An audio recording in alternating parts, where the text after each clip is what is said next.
so ye nti a wo kotai NDC fu achi aye ye kire we be pese me hu WhatsApp line here 020-898-4166 also for matching bio na tesai fantastic Jerusalem affects you know the Ghanaian Times and Century ni bi pese mbona baso otherwise dey Malik Sulemana baby a wo bi asumdwe nkan etoda adwuma ne sei ne ye no oto obu ase ye nhwehwemu na asem apese wo de ba no de aba eye krogen nye de bi mo eye dane no oma publish ohen babo ama beni case Ghanaian Times ba ne nhwehwemu a wo ye no we no wa twero de oni fa asem ne ho ankasa oto de bo wa ampre to ne bo ase akobisam ye abechi ona timi abetro se ohen ba Facebook wall enye radio sumpo na si ye ni Facebook personal ho ene si ye ene bae Malik Sulemana baby a wo bi asomdwe nkan sentwefo bi a mu wo krom ha sika de ede wo benye sika bia na edi 11k kaba ya wo se 11k kaba esiwo papa panya wonim nyansa che mo sa sentwefo no obetima wo mo sika kakra de be mo dinti na mo na mo frontier agenda ama no sasai papa ni cake this one sebi munim nyansa che no se kwantimi ka se amanyokofo bi na de bra me amempe ma mo mfa ma akra omo kotwe omo sa pa acho na mo wia be afemu be pa chew enye sika bia na edi o asemo etina me bon sentwe ni eto ni akro na oyes ano empanifo a wo sa bere ye omadi adwumako no be ni na tina ye omadi asemo 11 cake what the evidence na wo de kwasa amanyokuo bi sebi ade agana fo some mo say mo ni how mo atomo enti mo say 11 na ha mo wo ni house say oh kwam jai no mo say wo ni house say mo say 100 Ghana mo enka wo mo eto mo ntiase na sabi ma mo ato mo wakas be 3 4 de onu 11 o send ya send no to o mo send na beti wo mo asemo o mo enka wo mo asema mo kwaka bi sa ye de enti Ghana fo sumu am kra mo omi ya me namfo no but se twene bia ye na adwuma ye ebiso anyo ma adwuma ye o se ye ka no as it is papers ni bi di aba 11k kaba 11 dia Jemensa Angus Ghanaians with 11 birthday cake ye de mfonyine bato so wabra ye boye tonton sansan ni ti ben ko ba bia ye be ye ho adwuma no pay pa ko na de ba ye ti 11 na ye se ye mpe no ena party na se so ye se o se Jemensa bo so nya 65 Baumia Samira ye special guest of honor no mo maka di asa Lumba nyum yenti obia ni etwa 11 cake we ni say so yentwa ba bia e ni wona na yentwa ba bia el ni wona ana yentwa wae no ana yenyi wae wae no na ni dua wa 11 oko Edia no ewa ha the anko de ebaye airport MD enwa asem kakra so wa na onu Ghanaian Times dey hear me de kwa you take for widow strike students begin to return home because maybe I University of Ghana enrich compare twem uluma na kom de me na compare kakra di lego ho anti grace nyame nhira wani maame ni bi akwa aka chense nyame nhira woman ma I'm not just minimum of you thank you tell me my hit kakra o mo say no me asem wo le condemn di why am I ex mineral water ya to peja to peja so no mu sensu project na no kakra ex natural mineral water simply natural me wo lego ho na na anti grace that's all don't us me be wo me wo ati say ze wnie nyame ado ya cho o mo say no seven man be fine ana me a me didi kwa kaka na me pie ye so say strike ni nti is age orders wow na me pie ye me kwa abonte ko pen komo edi no first years kwa am say afie no ma ba ye nya matriculation twinsi ye etu omu nim lecture hall de omu besua course outline kra no wonim clueless wonim ma say ma omu hall kodem am ho pen na esi na so mini omu ko lecture ba ko lectures wo fie ya nyine we ho ile bi cake ni eno ne betwam na mo amoti wa munya bidi e wo fie ma mo atom asem mo mmere so ate na mo nya nti that's right mo betrase ya na mo diga na fo atem Ghana for ye do no. Yesi ya bra mo si breni Ghana. Just ye sufra ne de ehia mo. Eti Ghanaian times ya mind there. O kan no kre na nsen. Students begin to return home. Omo kofi. Omo shase ye kofi. Na wona ga do ba akoto suku. Na eye na watwe 9 ni. Bosome ba akono no. Na watwe 9 ye boso. Ye ntra de. Wo send ni scammer wo di. Da bia dia no wadi sika no so wai. Omo a ebu omo kakra bia final year students. Na just say you try ye Tvxyz money ade no. A just ama time. Me dey freshers no kra de. Omo te bia na ehu. Ba kwam de say so omo ne gas ye wom. Who's on call lecture? Make you active. Yeah. On call lecture say ho way. Yeah.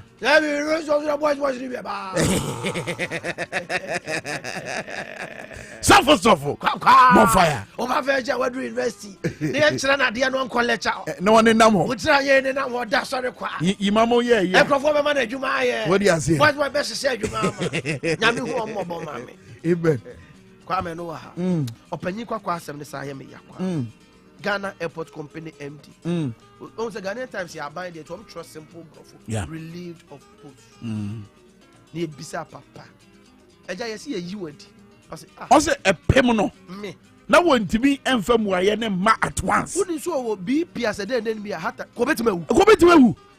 Anna, Sana, Nana, a game ponetiana. Hey, no, but Sani, you be. No, good corporate governance. Say, ye kasa buy nyuma, na so be ya buy nyuma. Who person will you be a dia? Sani ye no. A pia man sentrefu nim na papa panyi. Kwa mo en monyamfo ya kwakwa. Se bi enye obi o mo brawo. Afi ye busasa wan na yi na dia. Eja tam police eh enyam yo. Man panyi na fa nkofo adwuma sa yi nkofo adwuma. Ade mo mane sa koye na adwuma. Papa shade wate. Shade. Ade na oye. Sa asem no ede na oye. But the kwine no mo fa so no. Eno ne esani bi no.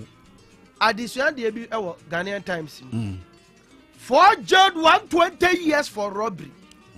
Mu ambo kro no akese no. Yegusu chimugum. E wo msa mbaka adwuma no but eno kra de ye best simple ayebu. Adwuma bone ntese kro no. Eche se kro no de enye tie sramo. We mu nuanom nan bi na ekodem 30 years. Kwa mi yanka bi she papa tipo bi mai. Ne yere ne mother ho na dwoa emrantie nan Daniel Akpan, Ismail Achene, Basi Okon ede we de na wo ba bi ofiri ba. Osu okuo mbuo sita ai adu. Chat na to. Wow. Mabdi sekai ne tuo kosisi papai achene yira begwo ayi omo wedding rings computers phones ofio mo asese ni nyina sa om ko mbedi anniversary akoto new wedding ring omo nyamfa nhye sese ni nyina aka ho efio ne ma nyina nkwala nketwa no ma lock omo dan mu. Oh God. Re atututu a chese wa ebe mabra ha aposi for your bomb abaso ya my idea posi for your bomb. In this instance my idea mo ye de etene a ye be bomb abaso moya de atini a ye bebo send panan eno aye do makogina Accra Circuit Court eso bia 30 years pa na be twa 30 abawie na oye yi a o age no next time. Our Ghanaian times won saka obetima kenkan so for yanko. The Chronicle I can't slide the people of Inche say suspended secondary mayor ayabo ne na asituo Abdul Mumin Isa and I no catch police ni say o challenge me.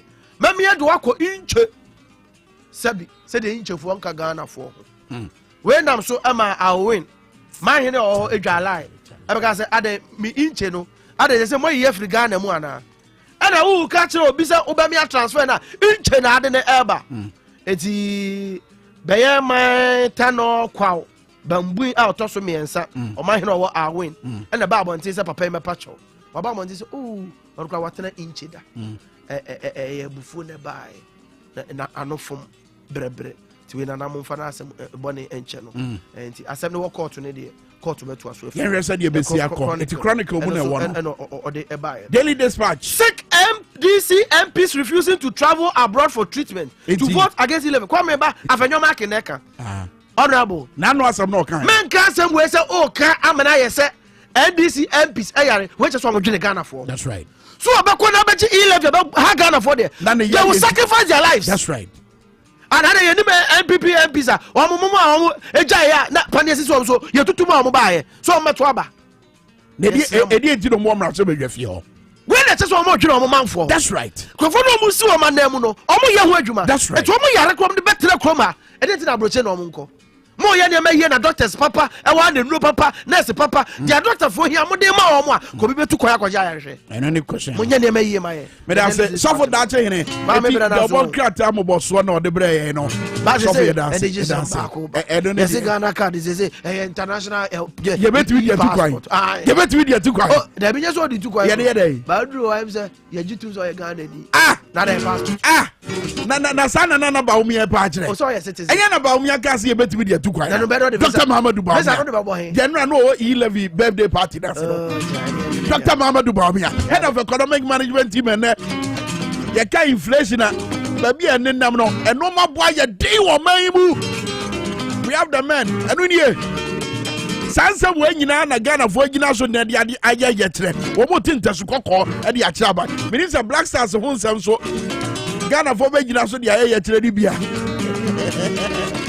Father Abraham comes in yamuache yedase pass udi echi wase kwa me akokura ma ye ready me tam me puma kwa obras forces here Ebra so see ye dia agudie mu nsamba bra mu Dwabo Ase dwumadi yeso power 97.9 and I'm on Tvxyz. Hello Kweku. Hello Kwame. Hello demonstration Roger Emmanuel. Hello Kwame Minka. Chale adia edija ejana so Obrasford ho e ho dere oh yes Elliot Wagba say we dimike fantastic eti anibere no ebi abaga na ha ba agudie mu nsema na anibere ba rough Tvxyz who say Ghana in Nigeria bobo na enra ye new technical team Ediama Blasters and our management committee no so ye nsakra wom kromu ade job for the boys no ana ekoso nti ye din krofo bia be hihiem I think the way the abedi Alhaji Karim job for the boys management committee Alhaji Karim Gruza Alhaji Hwan Karim Gruza sir Kim Faisal how many years experience chale the achievement ye dey achievement bebre so what team and now the 20 ko leader ma kwaji crew ape mo fire Blasters management committee mo vice now nim no vice now nim no That's what for the abedi man kan kro ye akwesi adwuma no ana no wo ho na mo amu say call Cameroon no ka ho one na no ye vice to say bi ono oye no adwuma me no ye okay winim say mo si am ya confused no mum bia nsam no so ne yentie right no no pemra so say agorem nsam aya bobo no say dey nsam no nyina bro our power 97.9 FM na Tvxyz nsam no do so onem say Ghana and Nigeria playoff air bat no 24 upper interim team a ebe ye coach sa ebe boy na management no so 24 ayen sakroma de ho nsam ebe ba no chin so oda woni so akiremu our division 1 so no a games a odo e ko so ye de ho nsam ebe ura Gordon Trump and so akasa e de form game e ko so na fe change of venue and say by the home eba oko ashama no so a ohini ono se won potemo de atuja say sporting facilities de abo mu se na juso abo akoko na honsam nyina so de by kwamno ni so a FIFA World Club Championship na nura Chelsea edin kunu arifa ai labo kono so na fe Premiership no games ekos Man City ewini ada games ni nyina no yere honsam bro nana prompe the British ma Botela aya producers ono mo etaye chibitin edi Roger Yimano from the Sports Monarch meaning hello Kweku na anope yewram na ya chensam na se edi amount the NCSF free the Ghana Football Association himself the Executive Council ekokoshiemu na enshemu ni na chese ye peho coach edi ama omai Ghana se be ya ye Blasters rom ebeti megina brani afense rom ye management committee wo mo da Black Stars anu no se na bi on betutu ne ma na fe bia so timi akoye di ama ye no ye be hia foforo se na be ya endei ye mbo no betumi etu anamo akonim enam Black Stars akwanso na ye World Cup double header ball ye ne on my friend Nigeria ena edebebo ni channel so say on the 24th of March and first leg no eba so our Cape Coast newly built sports stadium na face no second leg no beto dwa Mashhood Abiola sports stadium Abuja nanu ye Executive Council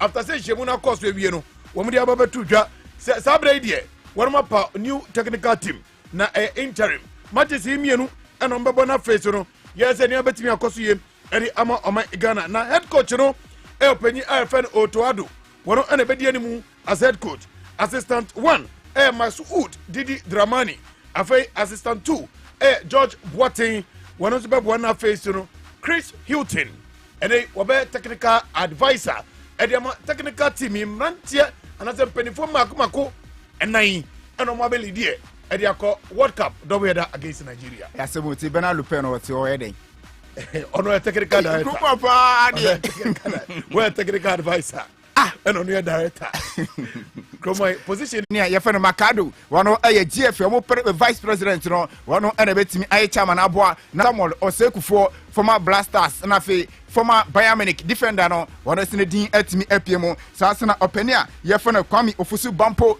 wano sine din atimi apiemo saasena Kana Kojo Damoa wano sine din ansu apiemo na fe Alaji Karim Grusa wey a new Blasters management committee ya fomenti Urajo Jamakwa na first oye Blasters management committee no empenefo abo ni Nancy na yaka Blasters won sem no nnanei kroma anyumtufo no bi se wo mo so agono mu di agire pa Nicholas Omanie Champon ena face no Great Ampon ena fe one man supporter wo mo so mo ntiom ho ase kroma as ye ka ball asema ni yi wo mo atoche ena wo mo bibi kan yo mo kan se de hu hia kra so man Ghana you go for Milovan Rivat dia ba so oba be koji san se 22 oba ye no oba ni api di mo man ebra ni ehia no no ojaye koe na in the first place na hu hia kra se you go for na ba empanifo arrangement o mo ko fa no ba te se keto kra ko mo ko fa Milo de ba yi Milo krom de ba ru nim se na eyensanfo Milo no de ba ye no kra po no tim se nyansa bi ani na nyansa na eni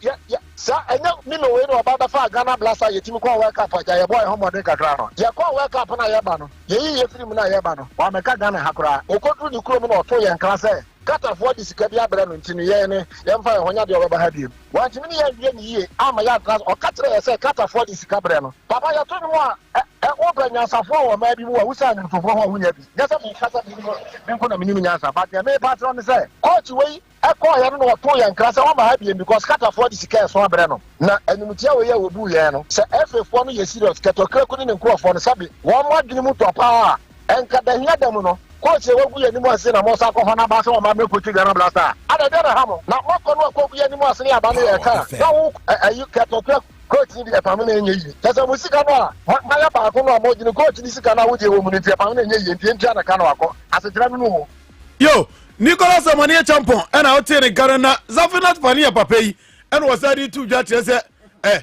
di aye yi ni na mu no wo ba demonstration e di tia eketa do isi mo na kwaku se ejuma no timi nya wonko ọman no mere one nkọkura ne penifo mo fra obia any di football na chi na Ghana Blaster so dey focus wo Cameroon na no ya Afcon many Fred ni mi hu ani mguase sa e Blaster mo da enti se ne demonstration na ba so no da ya hu ne ma nyina bia da kura ye ko ye ne minu Great Ampon one man supporter ya ma demonstration na ba so ani manim ya keto kraku must go keto kraku no e hwa ne ma akoso no a ke obi ampo a se binye Africa ana kwasa aseduane e dem ma obi a ni ki aduane ho asabio enka ba de sam kraka sa ko arusa fi wo ko afko ihwe sika fi o ma bani tam de ma wo na nado ade na ban ya amfa sika we ama efe no a enka ko ya anye yi nkom de anim gwase ni nyina e ba ba didi na nakufo ado ade na ban ya tem se wo mo na amfa sika na ama ntina amanim gwase si akoba o de sika se ma mo na mo ko na se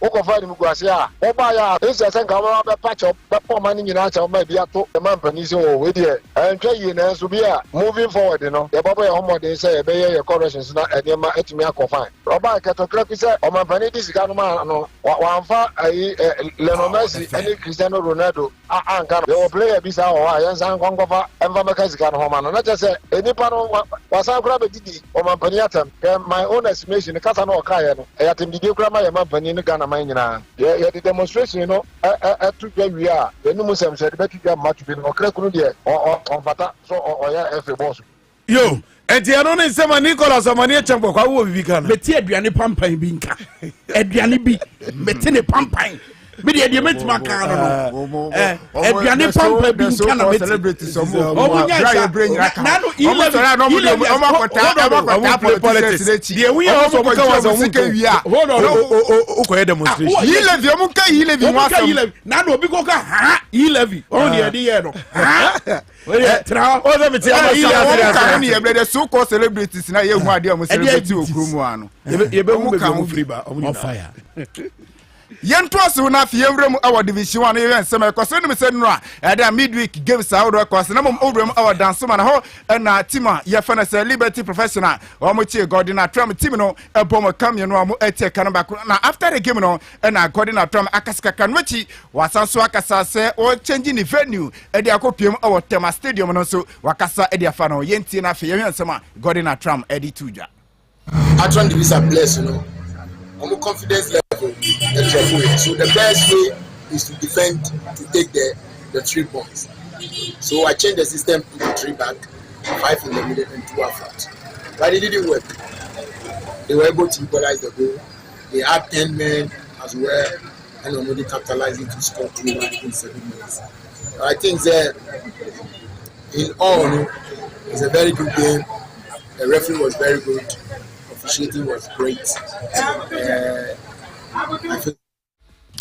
Etano ayesama openi ayefana Gordon Atram to na uko zone 3 ni manura games a course no say na resource na hunsam anso esi etie ayadia Liberty wom edi nkono kamienu ema tima yefana Across City Stars omo etie kanama koni Gordon Atram ne tima wato anono no chinso ayadia tima yefrom say Crystal Palace anso etena fie ani tima yefana Tamait edepim so a obiantimi amposo atena no chino tima yefana say kwaye Bibrem United almost etnefi Emma Tima someone's moribo ekon kanye pa Golden Kicks ekosheba kabakwa honomoso entimiante na fi Heart of Lion eshebako Emma susubribin so entimi so antenochi Vision FC anso omugame no ene homoni intalas so edi bepem so na fi Mighty Jets anso any Accra Young Wise ebobo na Akreti United anso any Akachi All Stars anso edi apem so no ade anania eshe kamenu a Kotokroyas omo etie karamba no zone 3. All right, yanko zone 2 na yanfa zone 1 mpo so dia na say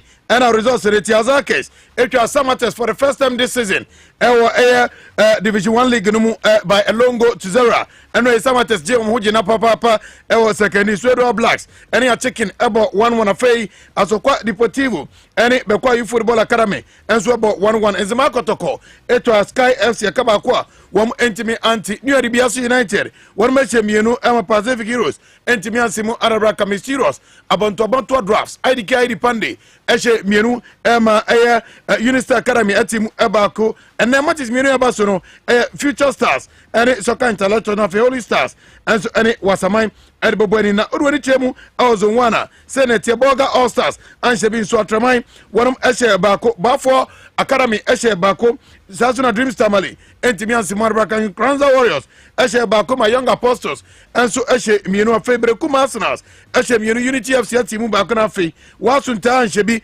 Tamale City eshe bako afei Mighty Royals eshe bako Bia United entimi anti Steadfast she bako Yasin FC entimi anti and afibofo Tano eshe miensa ema Kentapo FC entimi ansimu Arabraka yefa ni enchiremu awo kutukubo na afewe sasema kwaso wuremu awo Ashama municipality openia wono aye ohene awon potemo na seno aye ni anan ajo na wode nsema atudwa seneyi owuremu awo Ashama ane ni potemo a wose sporting facilities de abomu yepa esanse watete CSO multi-purpose stadium ni CBO miamia different regions ne nkone ba no owuremu awo mu potemo de nyadia ebi ekose ne nyina nsemo nyina ebetudwa emra ebetudwa se akola wisu atiso no ebezi ewo USA yefana Joseph eye aweniga wono ekopiemu ewo na kache mra wotumi eku ntokwa hodo ewo USA waji tates ahodo pi na wode kosra no enam so ema paninu edi sansem no edi tuja yenti nsema ni edi etuja idea ha adwin a lot of youth what that talent you know at the private room and they can buy in the assembly and then other sporting facilities are fraternity wash Ghana. Sports is an area ukoha etumi bua brabo our discipline all aspects in Ghana aban any assemblies no mumbua now all the assemblies and sporting facilities all over the communities in Ghana.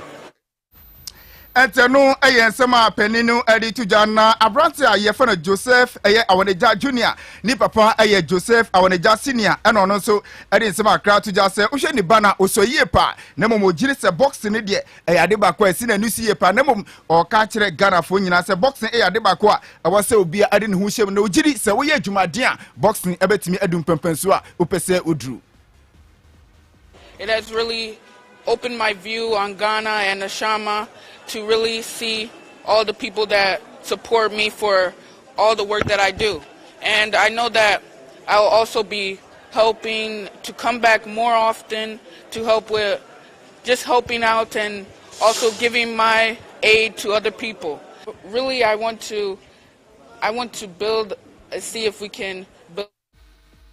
Ketenu yesema akola yefana Joseph Awoneja Junior ni sem awode atuje emra after so kopiemu ewo Ashama ohene akache ono de sasem no atuja ye ramano ne na yenyen fancy na ye ramano ne dia onim se enrei ena Samuel Tvxyz wori akokokotu mpedifo anim ewo Dischang City ewo Cameroon memu se wonya asase na fezi wo de pega agrupama stadium edisi in Dischang akronum se de be ya bibia betimi akoye enso de Cameroon mantia na muntu nei Samuel to ede atokrata so akọ wo twense asase ne penifo de be ma no mo de man pe Opepeja Stadium this year. Abrante afere Kazuma sena Kadema West Ham United onim se nwa na betuja se wakobutu ona na agiramwa na obutu agiramwa no bi na akofa nsempidi aba se prison no nkone ba na ko ma fine nyina de ato de senam so ema Adidas sponsor Abrante no mo de atuja se contract jo mo ni ewo no tinton time contract no mo terminate. Mikel Arteta ya Arsenal one manager wodi tujwa Abrante afere Pierre-Emerick Aubameyang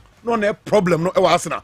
Woma mrante ni nyadwe mpa fancy akama Arsenal na Abrante no okoya oni na mkeza ka se watio enso asem no omfa nemo wakati wiase na se ono ena na problem e wa Arsenal bobukunu FIFA World Club Championship ekoso ewo yeuda wode kirebo UAE ana kata mpotema ni nyina ne se nura ade a game back ekoso ma Chelsea omo etimichi ahira bobokono eboma kabako a ona ma etimi ate Romelu Lukaku ana etimi eposo satana ne bo ma Chelsea etimi dinkuna mo hwe ne se final game no omo ani Palmeiras bobokono from Brazil ana betimi ade arida se that Sunday eno English Premier League matches to say na Manchester City etwa Brentford e kamino one moment to me and Simon Norwich City and Crystal Palace bought 1-1 afei Tottenham Hotspur Strefie Emma Southampton ebetwa me come yensan one atimu emien afei Aston Villa and Leeds United about penkro bia share yonko ekano miensa me ba che owremu awo Copa de France no aye French omo cap no ekose nra ya dia game back ekose ma Nice etina ho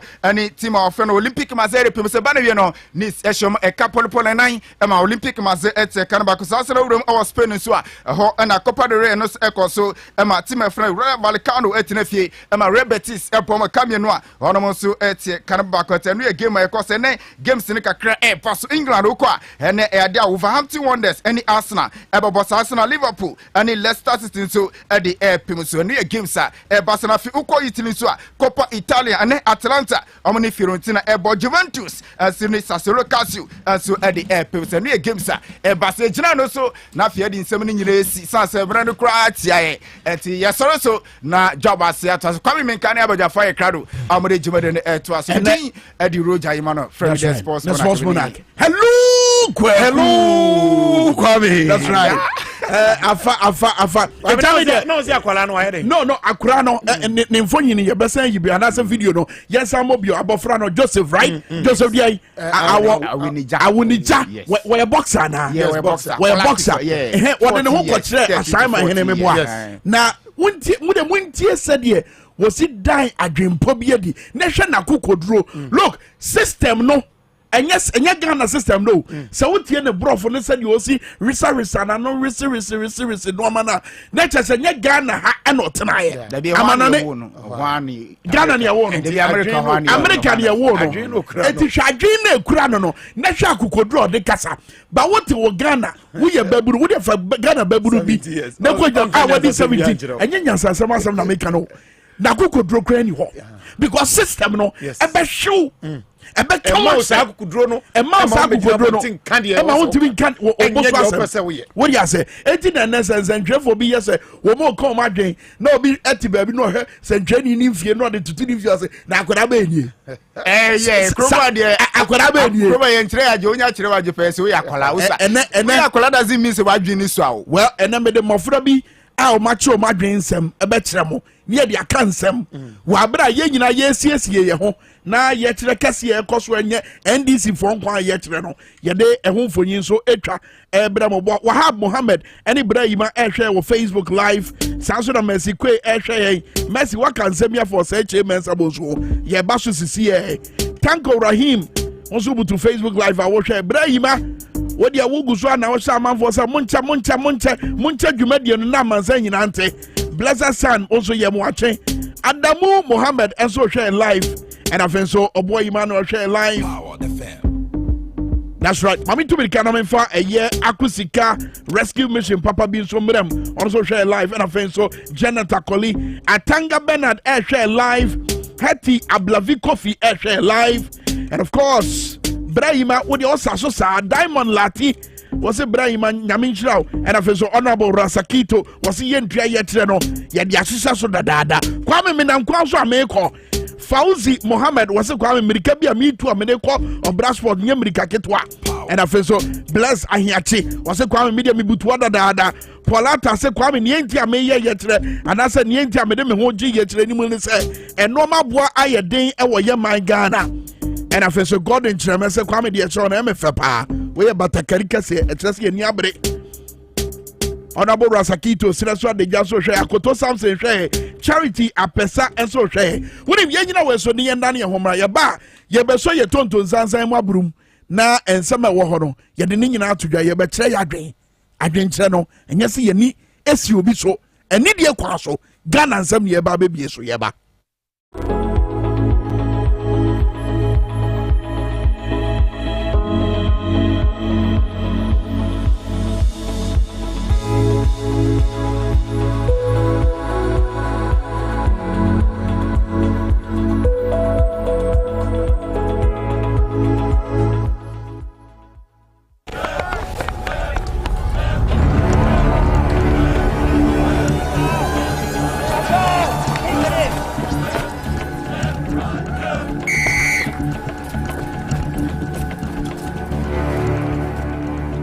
We are one man short. Should we invite him? Yeah. It be old cargo. Can I join you guys? Yeah. Always drink fresh, natural, mix, mineral, water.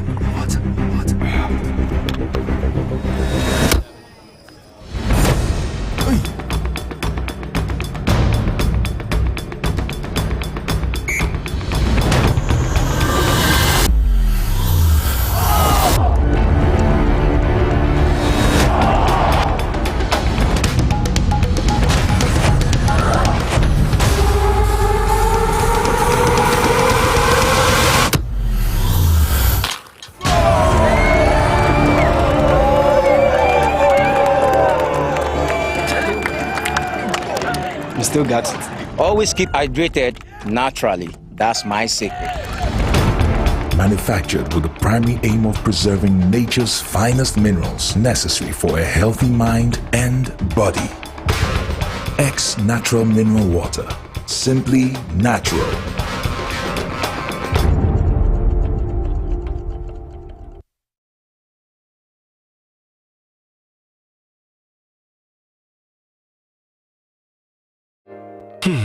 Ifo kra na menyisika edia ye mefui.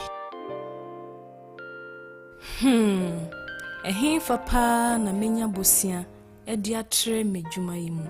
Kai kra mabre me busia ato taxi fufu.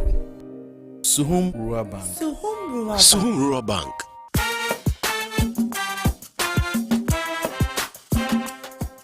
Yemamwa kwa baba Suhum Rural Bank. Ye won hyehyɛ ahodoɔ bi te sɛ dwadifo abosia, akuokuro bosia, susu account, ɛne da so wɔ hɔ savings account, me bada chain savings account, ɛne de keka ho. Suhum Rural Bank was 03422919896. Na won so wetumi aka sɛ Suhum Rural Bank ama ene my car owner. Suhum Rural Bank. Entime pa minie. Suhum Rural Bank, growing our heritage.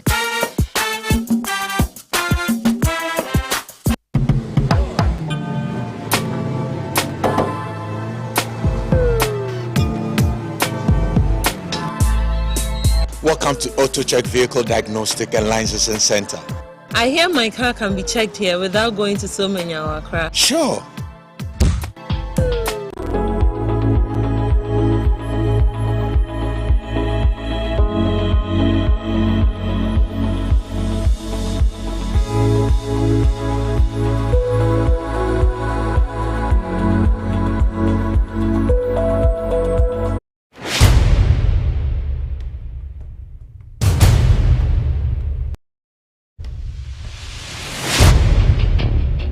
The average human body mass should have at least 60% water for optimal performance in any physical or mental exercise.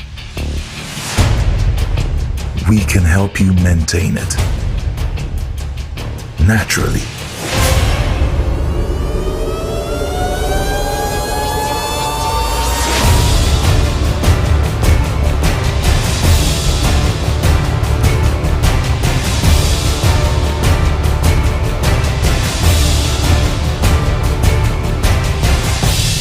X Natural Mineral Water. Simply natural.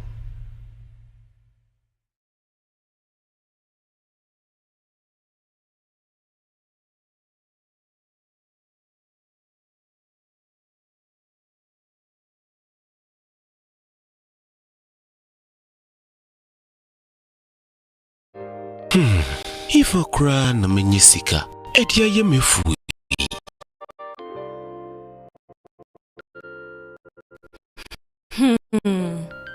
Truth without fear, and it is in that spirit.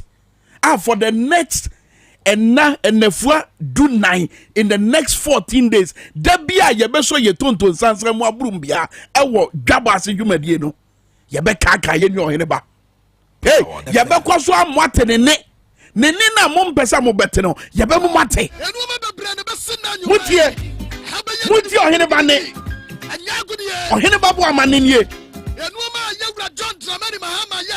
Oheneba ni nie. Woye sanjani nininie. Ese twefo nyatwumfo bi Ghana ha. Obesisi omaso omayese de omunteye, omayese de omunnim, omayese omudie sabre no munte Ghana ha bi.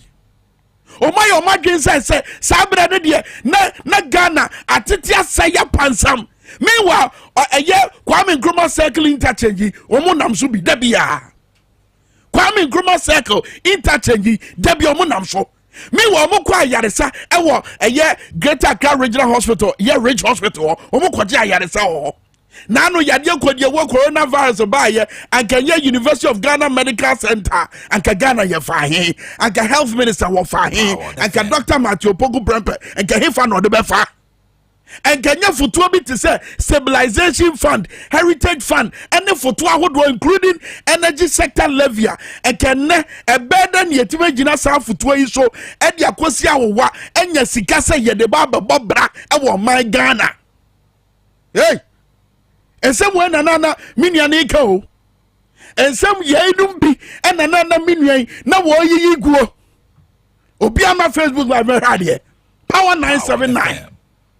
Ya so ye tonton sansan mu ne abrum medemo nante afri baabi na ya bewura ne enti enne se wo ye Ghana ni a memfa ne se NDC fo ena omo hota omo ena enne omo senta de kokko akwati ntasu kokko e de ache Ghana ban ne ekoso o man Ghana no se ye nyina te se de omedi kankan no te se na Hemaya na ya ntasu kokko anche Sambalat ene ne doma.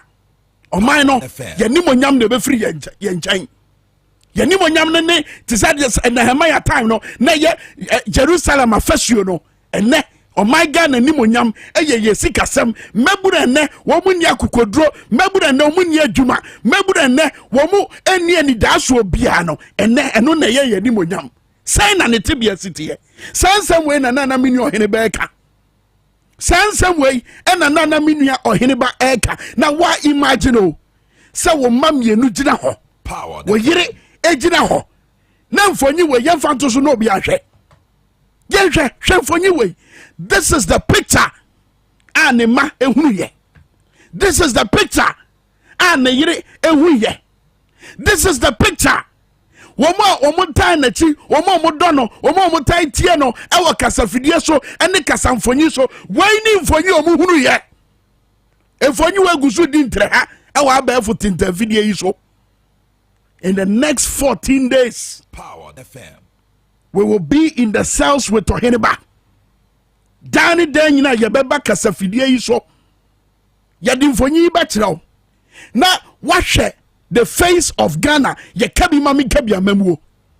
Because Ghana kabi mami kabi amemwo, ete say ya, eno ni mfonyi ya mediato social media sabre, Power 979, wo share Tvxyz, Ghana kabi mami kabi amemwo ni nie. Ghana kabi mami kabi amemwo no enye. No, just for what to ne tibianim. Just for a second. Just for a second. For what to yen ya ne tibianim. Just for a second. Nebisa bisa hunsem bi.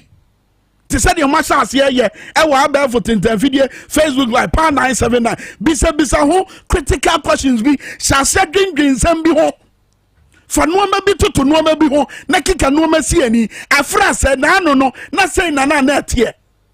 How many times I won't say ya swans and training na yede abanka we ye good insa. Na yaso no mu bridim dede akose ka mu se ye de ne kwa akoto afiase hwe kronkron no kra kan yo be de afiase no man behwe me eti ekwan ya ye fa so ahwe ohene banie geta na chi ye won nchan ohene baba bia wo bia ye pese ye kire ye do na ye hunu ne ma hunu se enya won ko na wo da afiase ho Ghana mu nyina da afiase ho Ghana fo nyina ne wo da afiase ho.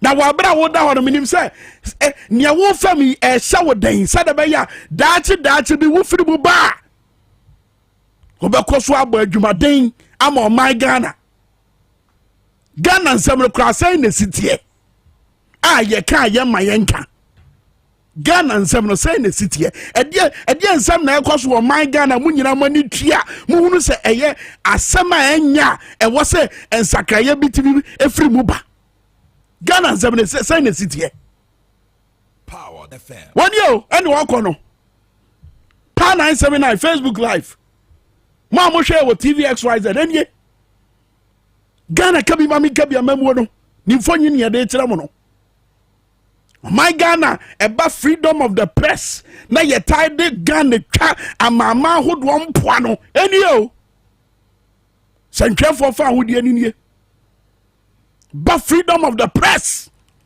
sentwani wo fa hodi so beti mami manzam so eni o say na city here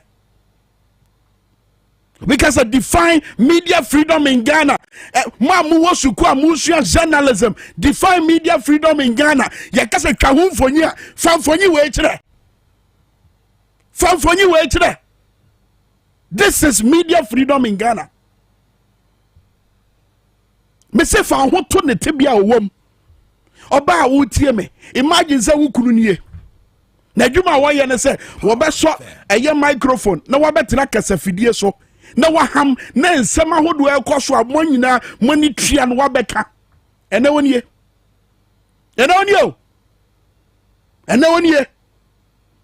the tibia womunie abofra wutie me. Imagine if this were your dad, your father, how would you be feeling now? How would you be feeling? There mean your friend of solidarity and at the same year Tvxyz can and ra Dwabo Ase dwumadie no and sentwefo what Ghana hanyina. This is the time to show solidarity. Tvxyz a veteran journalist and na ne ni din komo Power 97.9 Dwabo Ase dwumadie yi so was it when ni bra e was ye kire ye do when ni bra was ye kire se ohene ba ye kan ho baabi a wo no.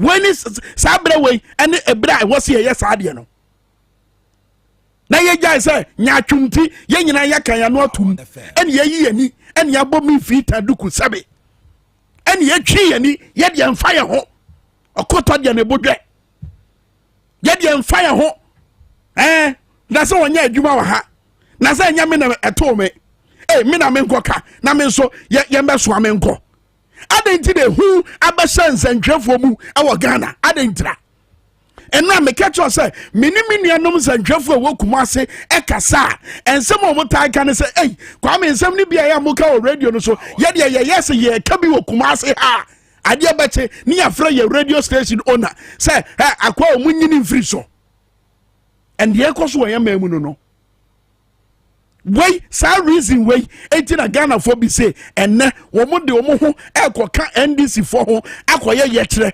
atintasuko kwa kire aban Ghana na nra honorable former works and housing minister Ebuakwa South MP no Atachia Ghana na nra honorable Atachia ejira mrase bedwafie prese pa grant any UGCC for no yensho mudin na nimonyam no sa Ghana no ene ni tibie nie sa Ghana na honorable Atachia ejina mrasha bedwafie na welcome se na hi asem ene se pa grant ene UGC for no UGCC for no yenso omudin na nimonyam no sa Ghana na no nie eno na ne brodobo ene nam te se de obi atie free bepo so a water from ene wo sane se free wo basa brodobo hwe ba bia ne nam brodo dokuno bo kwana kwa dom na esa wo kwa akoto mane na kwa he mane bo ba ye nyina ekoso no na Ghana ni na ni bottom esha sika kakra bi woni bottom no aban se wode ne se be wuram in the name of E-levy momoto aban se wode ne sa e be wuram in the name of momoto Power FM Ghana fresi gina ye e ka se enye ye ni ye Ghana for esi gina te said your hini babu ama wati kasa fidie so a wakan ani bi no Ghana for esi gina ye kire se enye sa normal ye eni epe enye sa normal ye eni epe so on se tape na chance ye ba mokuko mu nsa mo sa chance ye pie ye mo tape na ye mo yima ye mo power ye mo tape na Oya macho. Nesa mo kasa obehwe. Wo sere Boniface. Wan na sere Boniface free no ho. Ba hwade we. E11 komo ye ekoso yi.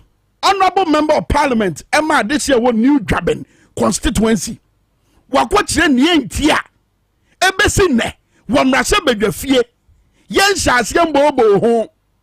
Wakwokyere ne ntia ebesi ne MPP empanifo a omo ade asem no beto odwa e wo mrasha bedwafie wo mo hyase ntu anamon se ye ba bebobo ho wo mo se NDC numbers ne dos no afanyo markets ne wo mo maka ahyase e kasa na NDC MPs no wo mo yare krampo wo mo nkwaje yare sa e no mo nyina tete ye mrasha bedwafie enam E11 na Ghana ni badwemba se wotie afanyo markets asem we ya e na kire what does that say about NDC MPs nti no mo mrasha bedwafie ho wo mo mrasha bedwafie ho se wo mo begina ya namu no mako amaye na ya pede no o mako de si wode amaye eno na NDC MPs ne ye honorable afanyo markets abe confirm but another confirmation kire se enam se MPP MPs wo mo ni numbers enti no muntibi enhyase to 11 no ho anamo no ene sa asem we honorable Ochrebafi ego kan wo kasafidie be so hwade we sisi ye ye MP before your parliament ye 138 meka honorable speaker of right honorable deputy second deputy speaker of parliament kan we 138 and ye majority caucus no 137 MP before and yen for the bia 136 ye parliament ba ko de osoma na empenifo kasa no de asem na namche and then make the play ye play fan na Monday ye ra adwo asafo ye hunu parliament ai ko su kwa yana the baby o won de odo pironim Some were whip for one. And no, I mean clearly her intentions and the behavior and the push and say also sabotage MPP. And this thing is something that I am speaking on authority because it's also and also they are sending an change because reading make kind the compare cocaine. We have also a binomo. I say one at the almost seat na I bargaining chip. You don't do this to me. I'm not coming. I'm not pushing government. 108. Yeah, my cost. 138. For how long? And as a member of parliament, no, for some time. I mean, just your panic chow. Just say, and your problems are you come as a political party, and as a government, maybe doing that kuswa. I just have for our member of parliament for the big cabinet. Oh yeah. Someone Matimasum sounds. And I'm going to give you. Hey, say yan ye kono. Slow. Say yan ye kono. Ye yani a TS near Kwahomano so near ne DJ Maxi and he and San for Akasa. No make for nyatre near Kosu or Brassport. Sabra make us say Sabre Manyanity said Dumpa and a PA or Brassport. I'm off when yabre. Some of the tinta to coco and yachabai. Eti nyentia as a NPP MP MPs no wo mo twentwa mo nase wo 11 no enu nie Saradwo Asafo asem ni ntira na hey Saradwo Asafo no wo mo na to abama no edi enti no wo mra hye badwa fie ho 11 no ehia mo pa mwani abere se mo ba implement wa bra sa no ma wo nyina ekoso na ye de Ghana sika enenam se ye bodwa danta ye bodwa na ye nenam se ye bodwa wudim fa abofra no to so wey ayo Brassport wey ayo somewhere around 6 wo ho no na manfo asase bobo dompem e wo Brassport ye be sa call live but fa abofra no e video no to so sisi na muntie Ghana mpadi for muntie emofra na asase e kasa na no abofra bia no adi mfie du baako wo kire se akwaye wo man ni mu enye eti Ghana mpadi for mun sori na munye ni ye wey akrakiti o wo ubeka so ye mpanyin nsem ba wo de tie nsem ni bia no wo ka hwade we sisi e ado bia o se gu for na wo ye o asenso boachi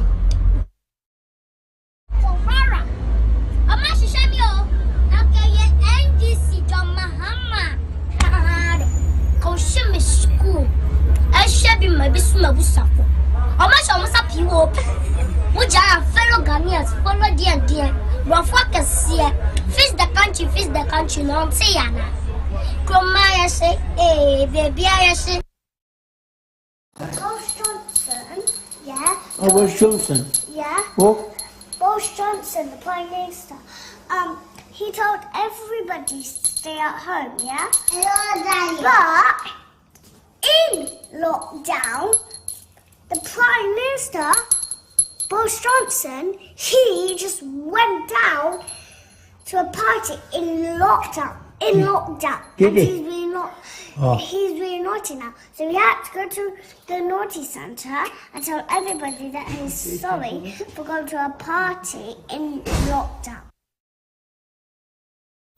Videos bienu and ye yidi achamo Ghana de baako and a UK baako ni nyina en krangetwa wo munyanso mfi efia e cheso mbetima to aba but one thing I get clear and it's a near koso wo mu mamu no omani di etire abofra Ghana ni na abofra no say kroma ye hye ye nya sika me ma me no mu nya sika mfa nhwe ye e ma bi nsomeso we say what say yes fix the country na Ghana mpedi for monte ya na yes monyo man ni ye enkwara etiti niase na esu ade mebunu ni ni adwuma mebunu na ni da so nyina asa sa no ma we nyina monte ye na de muni ma ne say ye to pono akese na 11 na Ghana for ekesetia echese enye sa kwan no na momfa so emfa nchichire man no if is already mababa bosia wo ye dimu aboka dia to ye so ye hunu niamode sika na ye na momoto ye amosa de baba pe ye so yi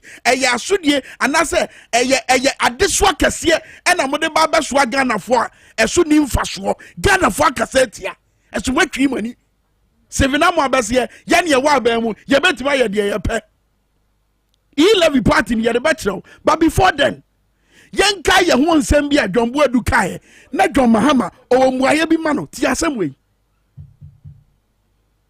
na se dwuma asem na ye ka new patriotic party programs are ye diegu ho no ebedu baabi no ye be kra nkofo afiama no ne no ma be ye dwuma ho Ghana ebedu baabi ye be kra nkofo afiama no ne amoma be ye adwuma e wo Ghana Jombodu na gina simpie so e ka asasem no ene Ghana ni a wo kwa akoye ye kire Ghana ni a wutifia wo bisa ho se ye kire no ka de ntira me fa me ho njim adwuma no wanya adwuma no ye nya me na buso ama manfo firama no ne ebenya bi wo Ghana ha na by his excellency John Mahama e ka asem bi tie we. Let me use the right word. It's lies. And trying the meaning some kosua or university and answer o join the party no now o share and try there because the leaders themselves are lying. What I say? Asema about me kan oboa. Would they Google Napo NDC finished only 46 community schools. Oh, yes. When we handed over in the handing over notes, we said we finished 46. We completed them. His Excellency John Dramani Mahama, the voice number 2 year. Yakwa Omano so na yenkwa mfonyi tew enkyere mo emfiri eye Obra Sport eye Kwame Nkrumah circle. Na Kwame Nkrumah circle wa na Kwame Nkrumah circle interchange ne wo. John Mahama projects ni bi bi bekyere mo. Ansa na yakwa yanim. Yakwa Omano so ne DJ Max ni nkomo. Na won kyere ye kyere ya NDC ni Ghana for dodo na eye no. Sei na ehwo no esitie sabre. Maxi boy nkomo. Kwame yantia ye power from a tape for the Tvxyz afefo nyire na arobe. Eje nya ba bedru eye demonstration DC amanyoko ene ekuaku ahodo na omo ekekabo mu so omo de demonstration beba o my Ghana mu. Etia eye yilevia eye aban a wote so no pese wode eba no. Ene anopei ene dwumade ni nyina chance e wo Obra Sport eye circle. Ubedru circle ababia ayekoko a babia ayekoko na empanyimfo ene enintini a wo mo ewa ndisi amanyokuo mo ene empanyimfo bebre wo Ghana ha no mo o ma be pie mu ewo eye circle ha no mo sa bre mi hu eye yemia edemagbana ewa ha no mo ena mi hu eye onabo tetechai mi hu ye onabo eye akugan ene empanyimfo bebre ene o mo wa ha no mo ene ni padam womo abaha no sabre wuti background na obati se police so and woman so eba sesi a omo de omamo cars ene cars ya hodo a ekeka ho na womo eba sesi a na wo hye ne eye sini no esisi wa hanu ma wo be hye nipa no de wa womo ye wa hanu ma kwame na esewani na se ye ka kire wo wuturu se demonstration we de ebe hitia ankasa demonstration we ebe hitia ankasa ewo Ghana ha enti sabre no mayanko eye nipa na aba ni bi ntai ne ani wo montete nkomo na omo nso emfa ne omo hu no emre ye de ntia wo ma be piem ewo ha no mo sabre enti ma me fa ye onabo teteta ntai na ye ne no enkasa sabre onabo me mu atino akaba de power for me Tvxyz me da se anopai de akoma e 11 ne ye ntia anu ti na anopai ye wo circular ye be ye oye kire kese atuntu so kokko ade akire na na do danfo akufo ado ani talk about me aso mobo no e kon enya amamu a ye amamu papa omo ti ene Ghana fo ehu sio anu ti na anopai enyina ya ba circular ye ba be hwese ye di oye kire kese e be kiro aban. Okay, now I find it say you let me know what you are there, but next after demonstration now buy no I can say what can say a person who are not the people progress education. The woman say, you know, Ghana force omutia. A son say, Sika him and a Yamo Mudi Sikano at the Ayano and yard Ghana for a better minister of Mutia elect. Sika Yediama Abayi. NDC abine edisa kama yanka akene there were hospitals more than 50 ewo kumu there were schools more than 1,000 ewo kumu anu sikana abine nya no yehu mputuo baako kwa ambo yehu ye nya ye hu ni say president no any vice president no tikedie ena omudi edi ye nyama sabi be mo mu be tom na ye hu aban say in fact nana do dan kwa kukwado we dig Ghana one pa to be honest with you honorable he no almost see no neba e be solve Ghana problem nyina menya na yama no menya auditor general say mo bokro no 12 billion World Bank IMF COVID-19 sika over 12 billion eno so mo eno mo timi amfa nya hwe na he levy 6 billion no eno de na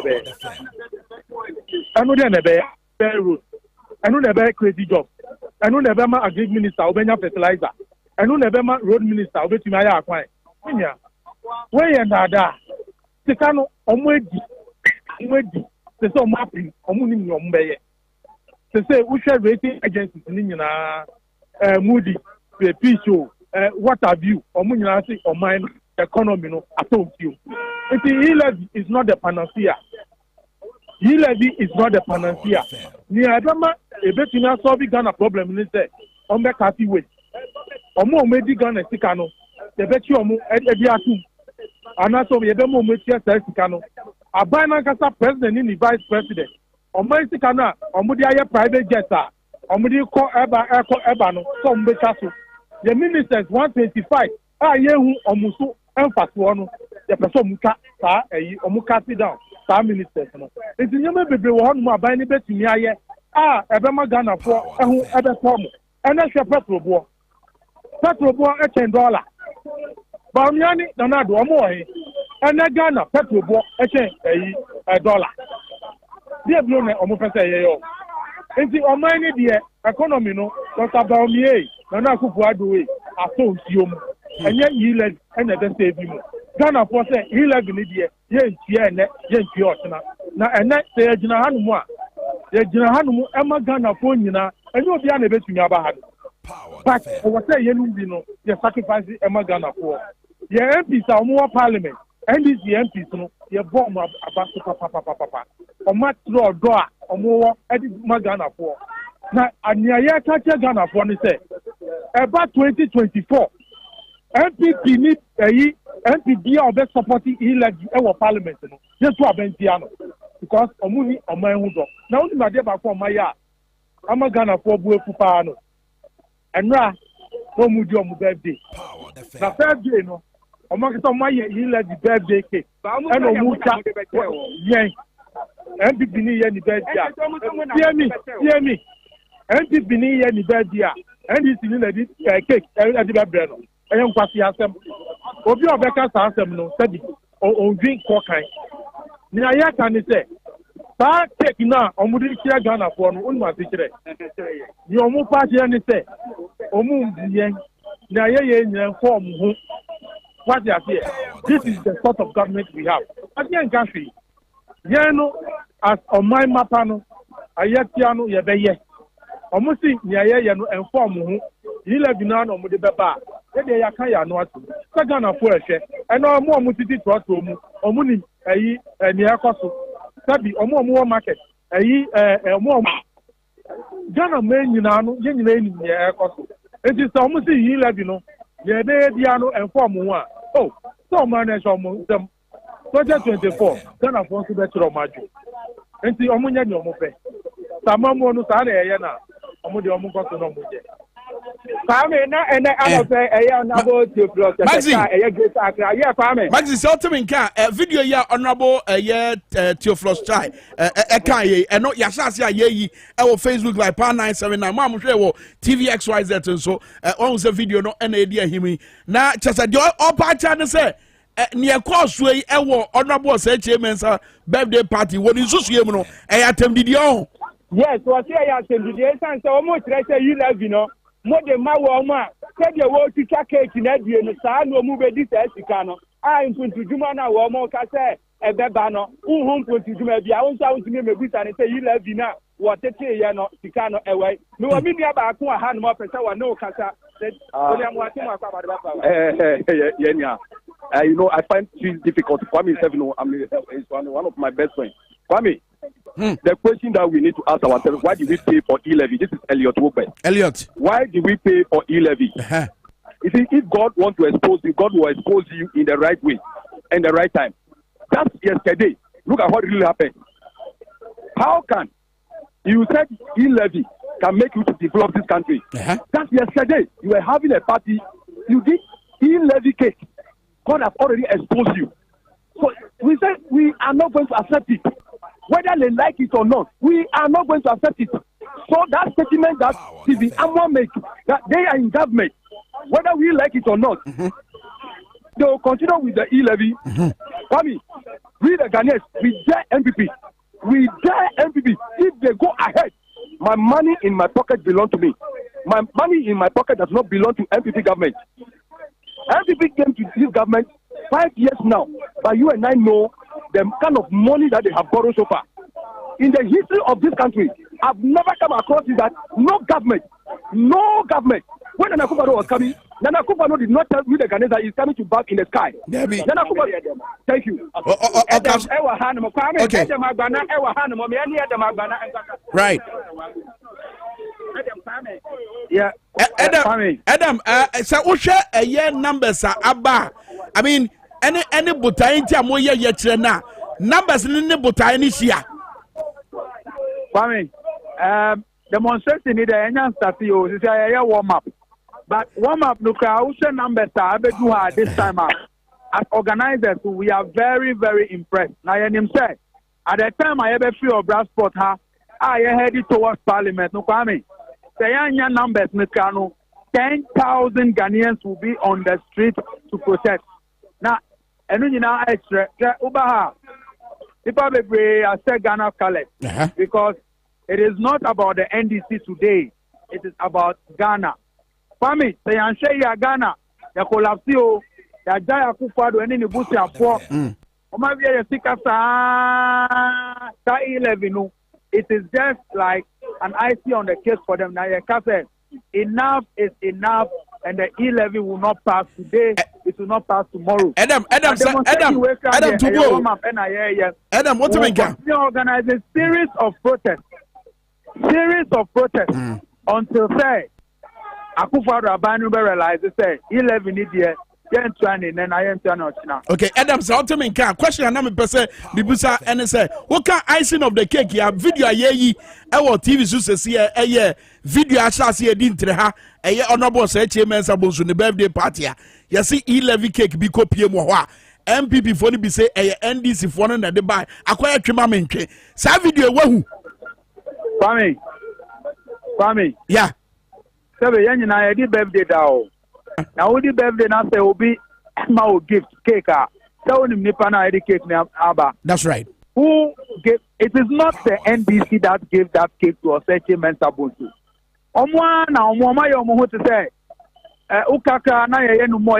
We are not concerned about the good people of Ghana. Say, I share videos they bring. Recently, Christmas time, Ghana for yes to say, oh, economy now collapse. Now, Ghana, no matter.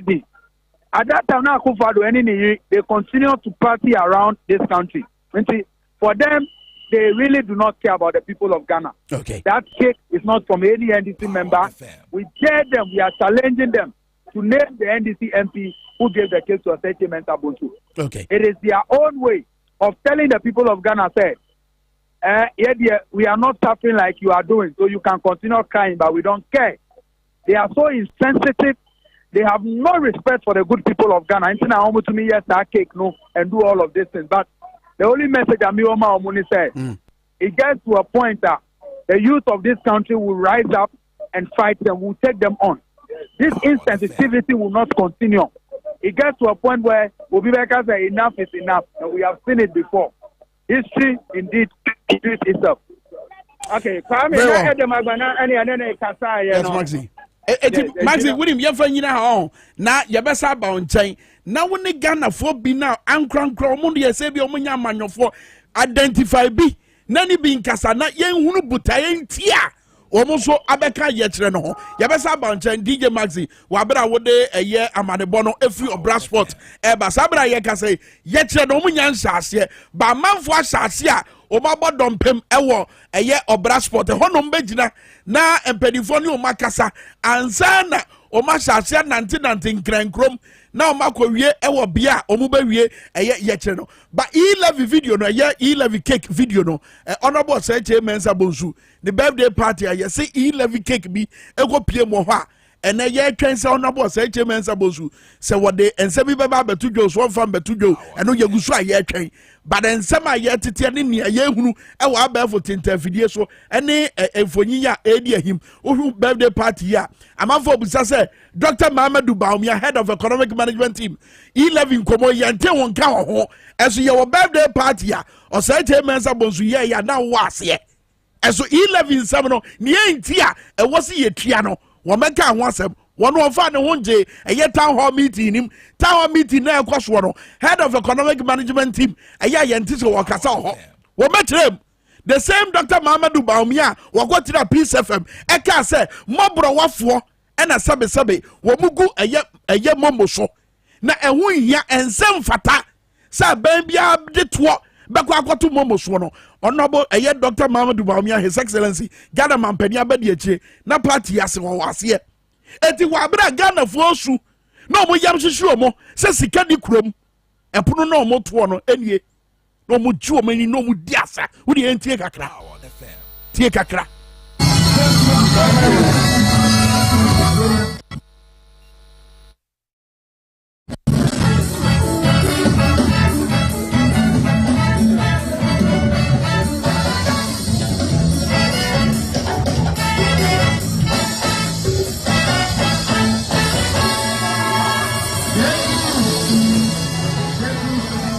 MC we event we say kakra de beba be show ataso hey event kase pa birthday party 65th birthday eke we wadu fie aduosia numi nanka waye bibi surunku bia e kire se nia Ghana fo fami nia Ghana fo komu e fa ho ba he birthday akoto ye na nsema efri mu oba ono bo se mensa bonso e ho behia pa Ghana fo e hwe ni mu pa se obeba ba kire nsemu na yetibe nyanti ase woni esi pote yase cake no na emienu ba ko no de na esi nche na woni Dr. Mamadou Baumia eho kani etwam no eno no mo se na ye main cake ba sa wo hwe sanfonyi na wo mo dan na di se eno na ye cake pa na wonchemu wana green cake no ye E11 cake no na no so tete ho ye gina we so na ye de tonton sansan na to form pa hwi.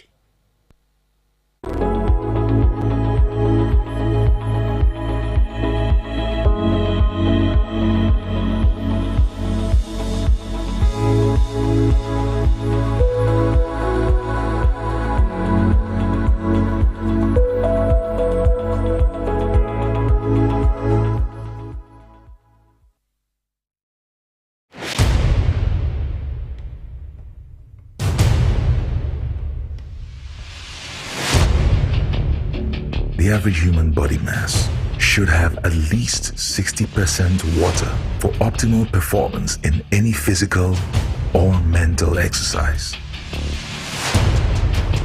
We can help you maintain it naturally.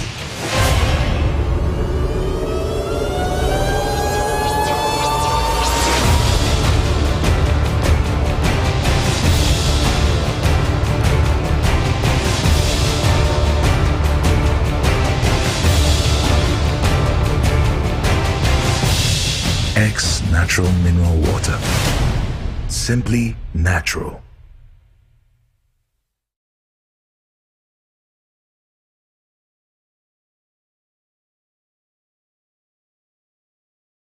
This advertisement has been vetted and approved by the FDA. Hey, good papa. Ganabam, if your apostle, your waist, all your body, you make bazaar. Thank you so much.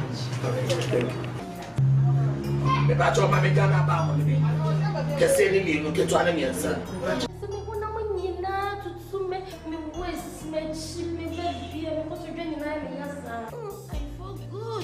What was that?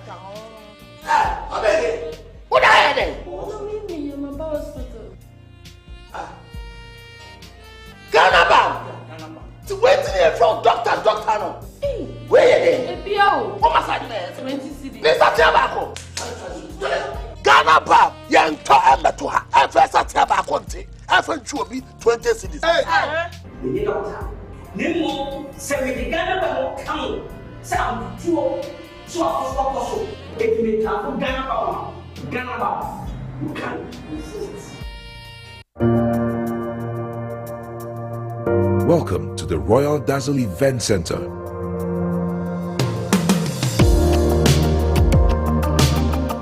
With a lush and well-maintained lawn and garden, you are assured of the best serene and comfortable atmosphere to organize all your family and social events.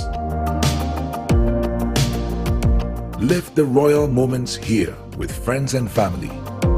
The hosting capacity of 600 to 800 people makes Royal Dazzle the most versatile of places to host weddings, parties, funerals, conferences, concerts, and many more. Create your memories with us. Call us for inquiries on 055-814-8585 or 024-620-2144, or pass by and speak to any of our friendly staff. Locate us at My John, close to Zoom Lion headquarters.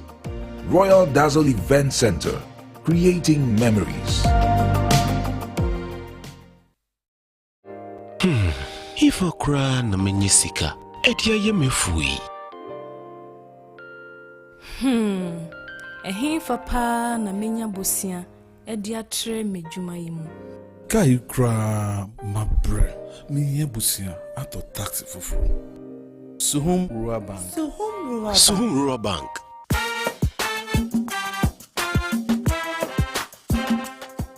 Yamamwa kwa baba Suhum Rural Bank. Ya wonhyehyɛ ahodoɔ bi te sɛ dwadifo abosia, ekuokuo bosia, susu account, and it does wɔ hɔ savings account, me bada chain savings account, and the akeka ho. Suhum Rural Bank was 034229186. Na won so to me aka sɛ Suhum Rural Bank. Ama ene mayeka una. Suhum Rural Bank. Enti me pa minie. Suhum Rural Bank, growing our heritage.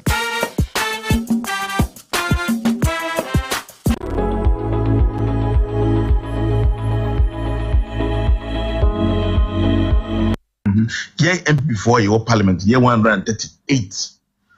Meka honorable speaker of right, honorable deputy speaker of parliament can wear 138, and your majority caucus. Majority caucus, no 137 AMP before. And yeah, before the year 136 your parliament back on the Oshoma. Now, and before Casa, no, there's something and I'm chair, and then make a plane in your plane fan.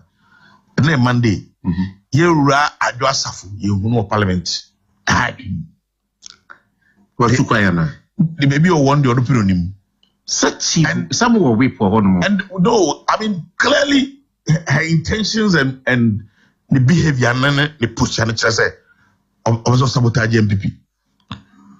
And this thing is something that I am speaking on authority because yeah, it's also and also they are sending and change because reading make kind the compare cocaine. We have to say a binomo. I say one more at the almost seat na I bargaining chip. You don't do this to me. I'm not coming. I'm not pushing government. 138. Yeah, my caucus. 138. For how long? And as a member of parliament, no, for some time. I mean, just your panic chow. Just say, and you have your problems. You come, as a political party, and as a government, maybe bring that kuswa. I just have our member of parliament for the Bicobina. Mean you been free. On a pay.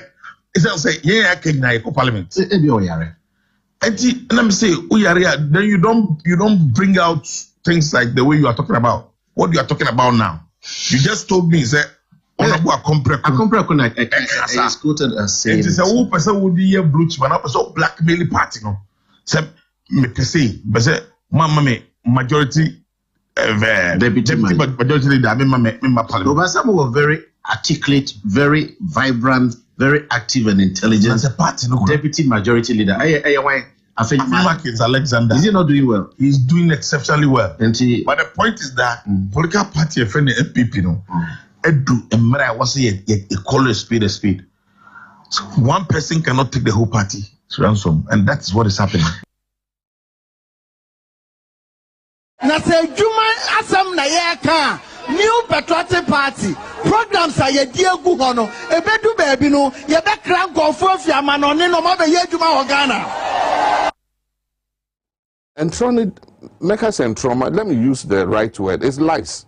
And trying to meaning some or university and answer, oh, join the party no now, and trying dear because the leaders themselves are lying. Okay, I say, I say about me, Obwa. Would they Google Napo NDC finished only 46 community schools? Oh, yes. When we handed over, in the handing over notes, we said we finished 46. We completed them.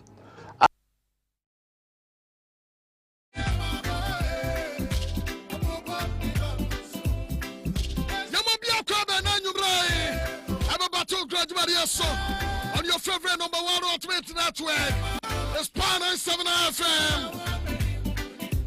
What to say, Nanyumrai? They transmit live on Facebook. And Dabu, what to be a conwalk heavy. And then no more, yeah, you're a John Dramani Mahama, yeah. You didn't know the go. I never could be a one who. And it's Dr. Mamadou Bawumia.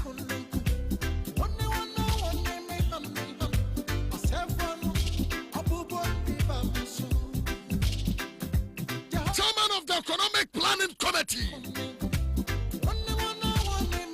What the Baba two just said, NDC for any social intervention. Now,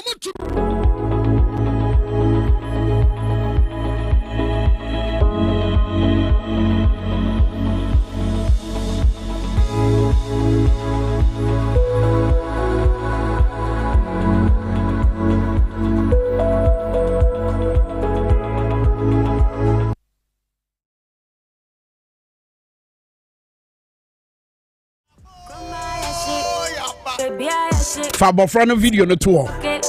Fatu screen so no more share. Small girl no was Kroma Ase. That's right. Dwabo Ase the Power 97.9. What Obra Sports Sabre aye kasa Ghana for do na anwom moto no no. Si Kroma Ase. Eyeda ebefa. Ebefa free say Sabre ya ye won kwa. Na ye kan ate asefo aye ka ho bi nkwa de. Na kabi mami kabi amamwo ma ho kwan se yetimi kire ya adwen no. Ye be koso a kire ya adwen. Ko pem se de yetine no besi we.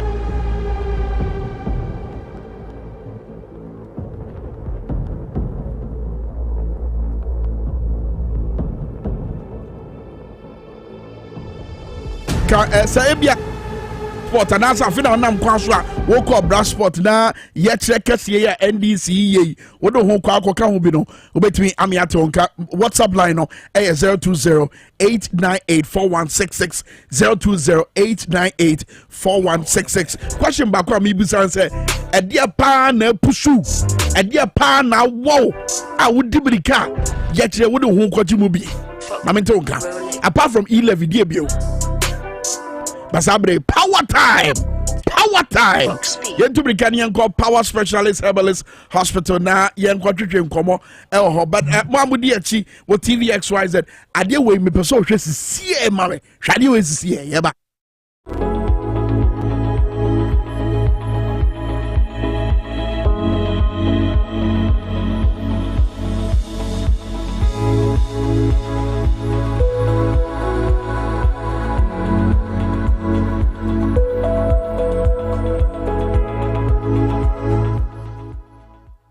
Auditors are saying that there was a contract between the ministry and Crow associates to recover assets from identifiable wrongdoers, investigate allegations of wrongdoing, provide evidence for assets recovery, build capacity for transfer of skills, advise on preventative techniques and structure to prevent the defect future corruption. The auditors are saying that during their review, they said that the work was not done, but an amount of $1 million was paid to Crow and associates. What do you say to that?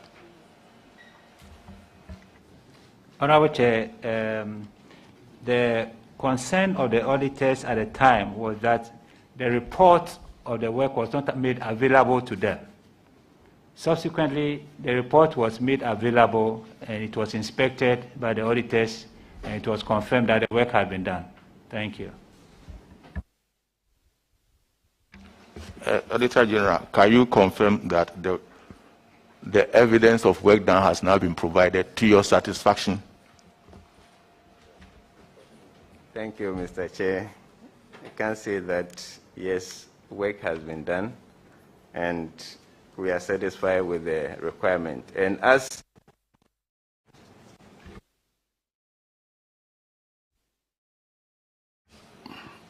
Mr. Auditor, make sure you answer the question well, because my follow-up question will kill you.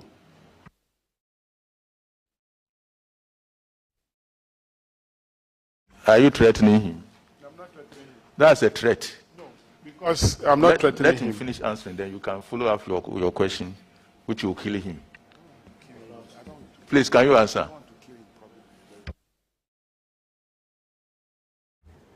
yes, additional to what I did mention was that at the time this issue became keenly contested, and after that there was a ruling given. So that has also become part of our working papers that confirmed that yes, work has been done. You are saying that there was a court ruling on the issue and it confirmed that the work has been done. I think that will be all for me, Mr. Chairman. Follow up on this. Auditor, is it the same, are you referring to the letter dated 2nd July 2020 that your outfit said that they are satisfied with the work done? Yes. Some George. I'd like to find out from the auditors how they arrived at satisfaction. You, in paragraph 50, you state clearly in your report that some of the payment invoices predated the contract. How did you become satisfied by that? Because if payments were made to a company that didn't even have a contract, in your own report, how then did you satisfy yourself that that was due process? Thank you, sir. The question on how, when this issue was flagged, it was picked up by top management. So they went through the process and eventually came out that this has been fully satisfied.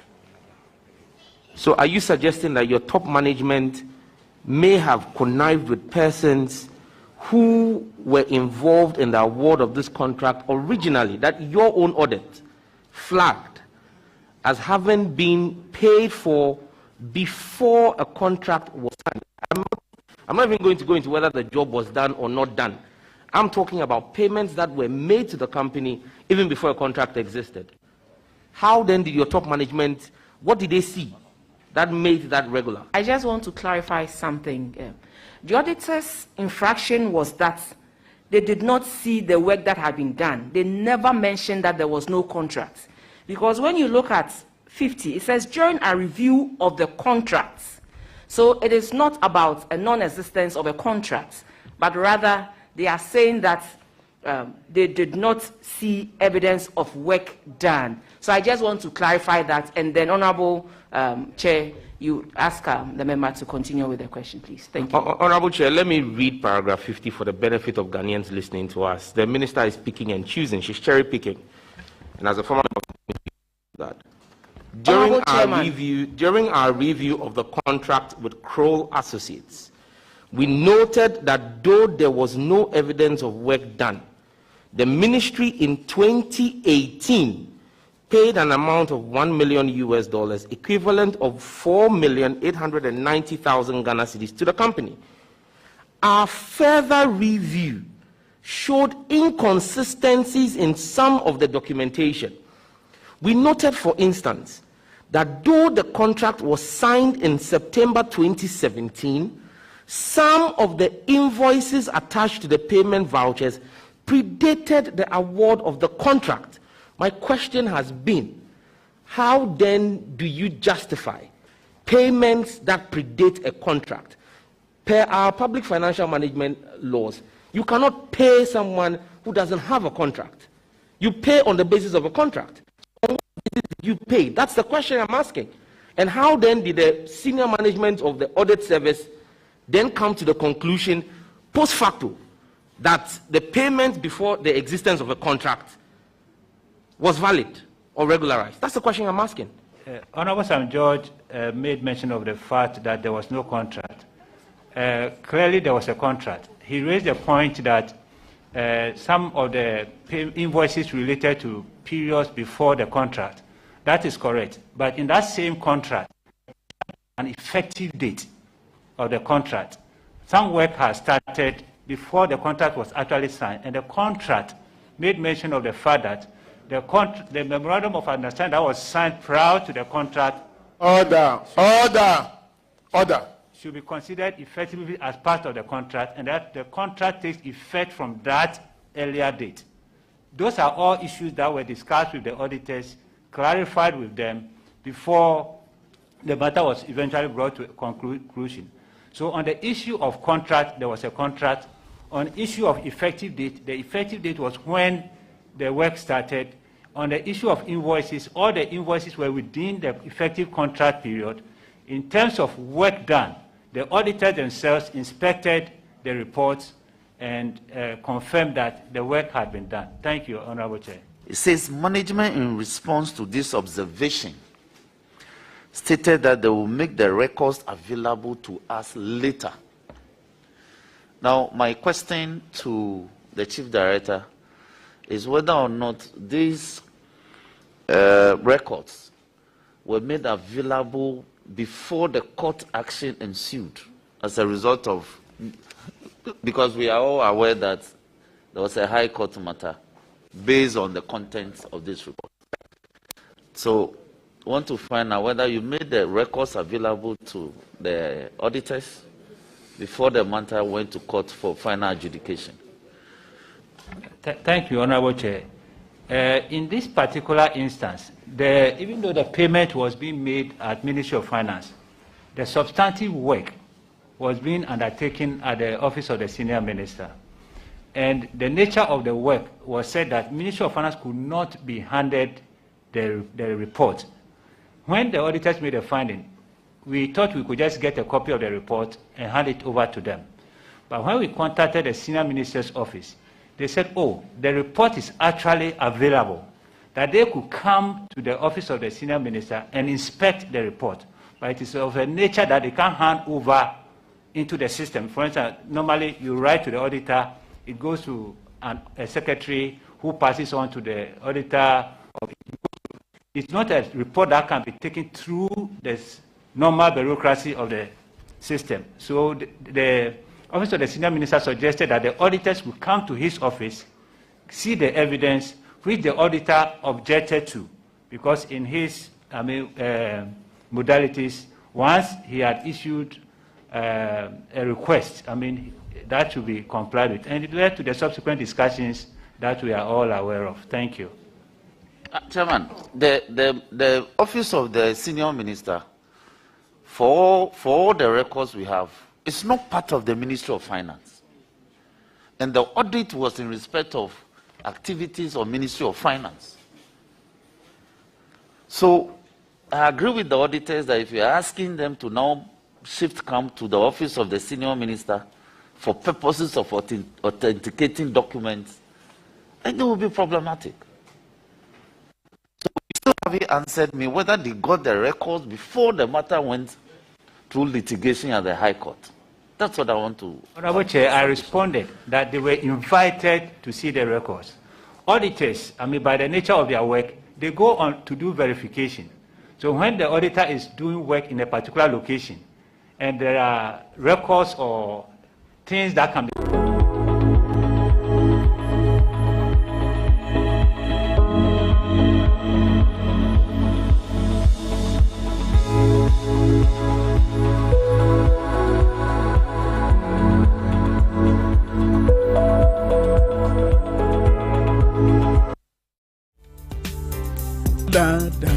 changes and sakraye sense sambeba eno ane ade a obi papa na menya bosia e dia tre medjuma yimu kai kra mabre menya bosia ato taxi fufu Suhum Rural Bank Suhum Rural Bank enti wada uguso a wo hwe dwabo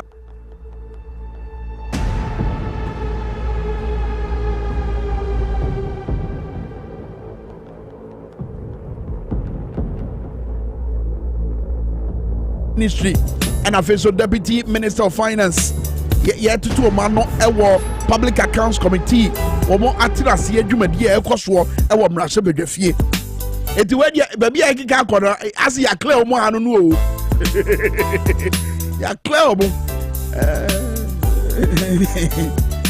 Sa no ma we bi nti na Ghana fo bi edimirika edi omo ho akobo NDC amanyokuo no mo ye kire kese e wo man Ghana nkran Kropon yimu asabra ye kase yese edom no do na edo so e wo obra sport minia Papa Maxi DJ Maxi obutu omaye oguso omaye update enche bia obetene nka wabra ye bekọ ahoma no so na watwa mfonyi foforo e de akere ye already woni honorable Tvxyz akasa and afeso Edem Agbana wo ye National Deputy Youth Organizer Emma NDC amanyokuo no yenim se titirufo bi te se Women's Organizer, National Women's Organizer, Ma NDC Amanyoko no, Mame Hanabisiu, Dr. Louisa Hanabisiu, Sabra Yekasa Wadada, and a chita for me to say, a year Elliot Wagbe, what was what in Enka, Wabra Nian Kasa. Sabra Yekasa, yes, I pose for Swab Guo, our Moshe, Atutu Noma ye. Na Mia Hodo money organizers of the demonstration, Ajatum so Menantia Fano, Nina Etima Koso Wano. Sanfo yin ye wetwa wabra ye kwa anim Dwabo Ase pa 97.9 Sukuu fefe sununku bi e wo enkran ha assignment to be precise no assignment MP quiz zona year competition no course so omudi nkunim no and afeso GES omne assignment municipal assembly bo mu no mo so kwaye adwumade bi omo ye first runner up Green Smart quiz course so 2019 no mo na champions 2020 no me National Juniors Challenge semi-finalists and I feel so about basic education certificate examination sorry no so twa no mutwa nanu ya no me 100% sasuku ya meka wansa me mo epani ese menka ncha wofo se muntu mirika na momfa mo mamra ho is a honentete papa no ekoso suku ni dinde Celestial School Complex yes emofra no wo eye agudie bia kese and afenso eba abode nyansa penhwehwemu edan kese no so ebi wo ho amfidie ni nyina aguma mofra no etimi gira so de papa no mamu na eba science ne technology omutimi nyantete pa eyade ekoso e was Celestial School Complex eti awofo etumirika for banoko wo number ne 0242 745527 0242 745527 Celestial School Complex. No. And I feel so make for Greenfield Scientific Herbal Clinic in the amount. Niente me yes and say a year and nompe honsem na feel so diabetes, gonorrhea, say hypertension. Just so tramu how wouldn't you know what dying Greenfield Scientific Herbal Clinic? One better the ta. It didn't American for the amount. Yamin charge you the bright soja capsules and I feel so bright garlic plus capsules. Abedjama and so bright garlic plus capsules. Ebwa amamoja na die frusania nante abwa wura adwininim amadwina ya dwuma yie wenumato aduane no kombio edra wo hia ya bright garlic plus capsules and a bright soja capsules so ebwa amahoden aba satinka na firi mu a atinka dro na ngasa ya bright soja capsules. Greenfield Scientific Herbal Clinic at Chakwan, Ewo Nungwa Dogon, last stop wa Estate Junction. From what 0243 8983 906 0243 983 906 and 0261 651 898. Enrona me bobo so ye Greenfield enrono eye bright soja capsules and a bright garlic plus capsules. Ubejem yato ewo Little George Health Shop ewo Tama Community 2, Rick Jones Pharmacy wa Kaneshi overhead Nuswa and a King's Walk Heba and a pharmaceutical shops the drugstores ahodo egu Ghana nyina. Enchebi aye bobo wura Tvxyz studio na mini ama poma checheku waden komo twetwe no ahyehyɛ so. Basabre Little George Health Shop. Woman Adia to Ediato Mosira so say Omobaton, a ye koa mixture. A ready for Madron no, Kriania Wutiamie, Titu Minia Augustine Jan, the best cashew farmer in the Bono region. Mr. Wedrani koa mixture, no Nababuama Wadiama, Amanyonia Wutiame, and Wadina was Jano, a ye koa mixture Munawa. Kwa mixture Buama moja dia frusane Buama Wademba. In fact, a yawo bambo with the bambo. A by yadia would a tight tissy with yenim na bowashi from Amwada ya. When your koa mixture a babon hobai, a immune booster, immune system support. And as also Buama, a ye no pedi generation so seno as a tibia juma kama a Buama kumano so ye juma ye. And Chebiana would have fiadia a draw we hear your koa mixture. Little George Health Shop. Omona ajato also say on beton in Ray Amagana Nibian Zaka. Jomacha Kwine Waterma Community 5. Omona PV or being run about any Presbyterian sorry dining tem. Wait from 0243 140 213 0243 410 213 0243 140 213. Guys say FDA for ajato send gratway a yepa.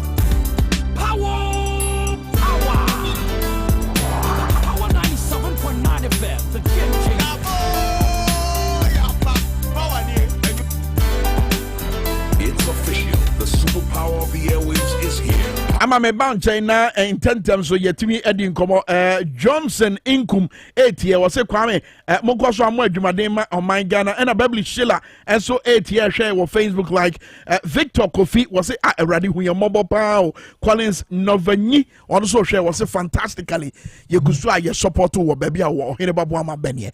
Now one of the reasons in Tia Kromayashi simply because Mebuno Yakasa Juma pa Omuni be Ejabana sana na wanenam sa. Yes, the devil finds work for the idle hand. Na bibi surunkubi koso wosu ene important. Ama somna jena fa san komo bre. Your brother me na was the TF1 so omo Power 979 ase omo ehwe o Tvxyz so na pay na omo ase omo edi echi o Facebook and afin your social media channels ahodo YouTube ne de ka ho nyina so ye da omo ase afin na also person join ya Tvxyz so ana pay echi o e ma wache ye gidi se twedi amponyakopo akurukura ma no pay waso ya hoden ene ahokeka emomu so omo de echi o Facebook ye Tvxyz Ghana afin Power 979 FM ho ezo betumi edi echi na fe said modi ne ebekwa no pe no also wahunu bia no pe ye ba fie efie ye ka fie na chese ye bankran ha na ya ba behwe wo bankran ha ye wo chichemu ahodo bebre wo ha na emu bebre ya na ye nheda nya chichemu ni yenti ebi wa ye ka asem no ye hu ni kan yie na eno so akwa ye nsem bebre dia ma ya no pe ye ba behwe ne fa bi e na afa so kra ne ye hwe o my Ghana mu ya mpempi no ye ka se nwuma ho asem ye bibia akwa bibia ho chichu ni mmabunu FM mmabunu bebre na wo fie ya wo madwuma ho asem akwa bibia ho na enkramante mu baabi a yedi ani ba behwe ne no wo mo edi dwumaso bi ebeboa ama unemployment chichi wo mebunu ne femu no yetumi etwetwa so na eno ne nkomo a anopeda ye paso a ye ba bedi na nsa na ye be tie ni anase ebe wo ye ni ye di ache wo no ye mfa sedama wo mweta ye chi anopa bia ma ye somo 21st clinic say en kancho se ba pomden a wo mo ho de ma menu mienu nyina so obeboa me apomden ho nsem esipi na sitanti wo mo boa se wo ya ye tete wo ye to ase ye na murum ho no sese wo makoje bodi ho mo ye siateka expecting to ba won be hwe kama ama ho ato wo mo de bibiduro sayade na afi wo mo akwan hodo alternative ways nso a ye de sayade wo 21st clinic ntia no pay wo fro sebra na won hwe said ye be ya wo betumi ato kuma se wo mo hwa overseas junction afa radio ho na be ho mo bankran a Domi market ni mo have video building ni mo na be ho mo echa kwan for 0540311311 0540311311 numbers no fra womo ebeje so ade ba ko a enika wo mu ye se omo branches doson enti wo fra baby a wo no na ya direct to the nearest branch no wako na womo ahwe wo ho ama ho ato afei Ghana Christian University College wo tetewa mo abaye kendini mapa e wo my Ghana munti ba ho masua insa womo ho nko baby a wo chew accounting courses, engineering courses, say media law and ethics, or chew journalism, or chew film acting production, chese courses ne doso green energy engineering, public health bebre na wo ho na de wo mu ni wo mo ye courses no bebre wo mo wo online de wo ho mo ye weekend de wo ho mo wo regular wo ho enti de wo pe no select asan wo chekwa na pe no a wo be e de ama no nkrofo ko e ba na wo so ko de ni nyina na ye hye se be ya wo ho beto nti ko ghanace.com wo internet ne so a wo betumi apply e wo ho ana so ko amran hia dodo wani adenta kwantempo so ho na school ne wo enti wo ko ho a na wakwakofa o form so ho no apply breso a ye be frɛ na so do ho ba be hyentete mu nti bibia se a no afrɛ 0204069583 and 0576533307 Ghana Christian University College or say advancing excellence in transformational leadership. Ye me fie na fe ye me hwe ye nkomo a edapno so no pay ye wi a wo mo aka nso ye be ma wate wo mo ho asem na no pay ye kɔ gbese ye ka gbesa e won kran ha se ya na eye ehefa na de ani ekire e na ehefo nso na keka bomu eye gbese e na afa nso dwumadi a empedifo ye wo eye saasase ye no ye gbese asase so wo mo ba bedidi aboa ma enwuma sem a emmabu no ye wo ho wo mo enya ntito da bia na obese bonsam pa adwuma de ma wo mo ye betumi atwatwa ni nyina so no se ne ho asem sitia no pay ye bekɔ eye atenaye ye no eye the office of the gbese manche enafe adonten wokɔ ye ya santimemo e beka sa adonten hene nanso adonten a wono wo gas state ha sei na tenaye na ye ne yewura eye Theophilus Wilson edi last one dey na ya asem say sa edi no sa na te ho edi no se pantifo di you me papa ye fantini me papa mami ye nkrani oh okay na me mami ye nkrani okay me mami papa fi osu ha me mami efi gbese okay just wa be yen krani prekope wa be gbese krani ne wo me mu pa ye free way e de fantifo na bokazeze be bia wa be din de wo ba wo ho a enye yi nti anopai ye ne no e na e ba be di enkomo ne ye ba be hwe youth unemployment e na fe eye dwumadi amperifo di ye bo photo bi di ato ho na ya boabo anka presimpo ano di atomu a ye de be bie nwuma e de ama mabuno ya wo mo gbese ha sei na se ye be hunu gbese no what's ye jinchimu kakra se de be ye so aka eja ya ne ye pese ye ka enkran asemo ne ye ka ne ehunu ne kan ye ye ne kan hwe ye ka gbese asin gbese no a eno ye de eno ye ebusua ben anase nton ben anaso so asase ben ho asem ne ye ka onkran ha ansa me ko masem so amama men enjinchia mechia empanyimfo a omo okro yuso efre Ghana any Ghana henyina ensenso uchia meti otiefo ene wahwefo eyen kran seminti ubema me kwan a mesre se me kankan kakra okay nyemecheme mene ashi show alo so mena ashi so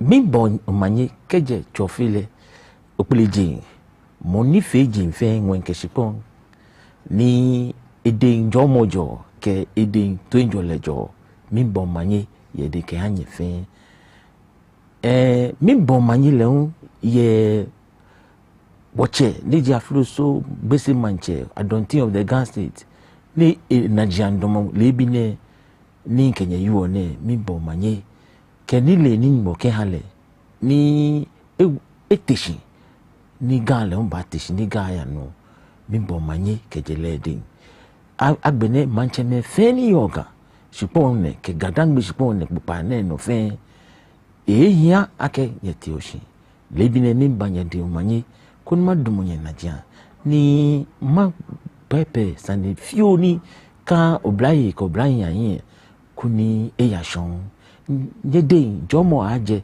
ni toinjo la aje twa amanyaba ni yuadon efiake bi ene ame wiega si twi di na meyo alo akan language ji na meyo no maboy modern ni nka magbasa ne atwi em no taflache keji nyenye nu be nyeta me ni ba bela mi achonye ye gami si boni balene mi panye fai ni bi atana nweko ne jonye fe ne eke omanye abanye hia ke hia fe ye wadron ama asa me koso no gbese ye eye ekankran asase fo wo ga region ha eye Gredakra na womu efi gamashi ni ye 7 houses ana ye friend say ichichemu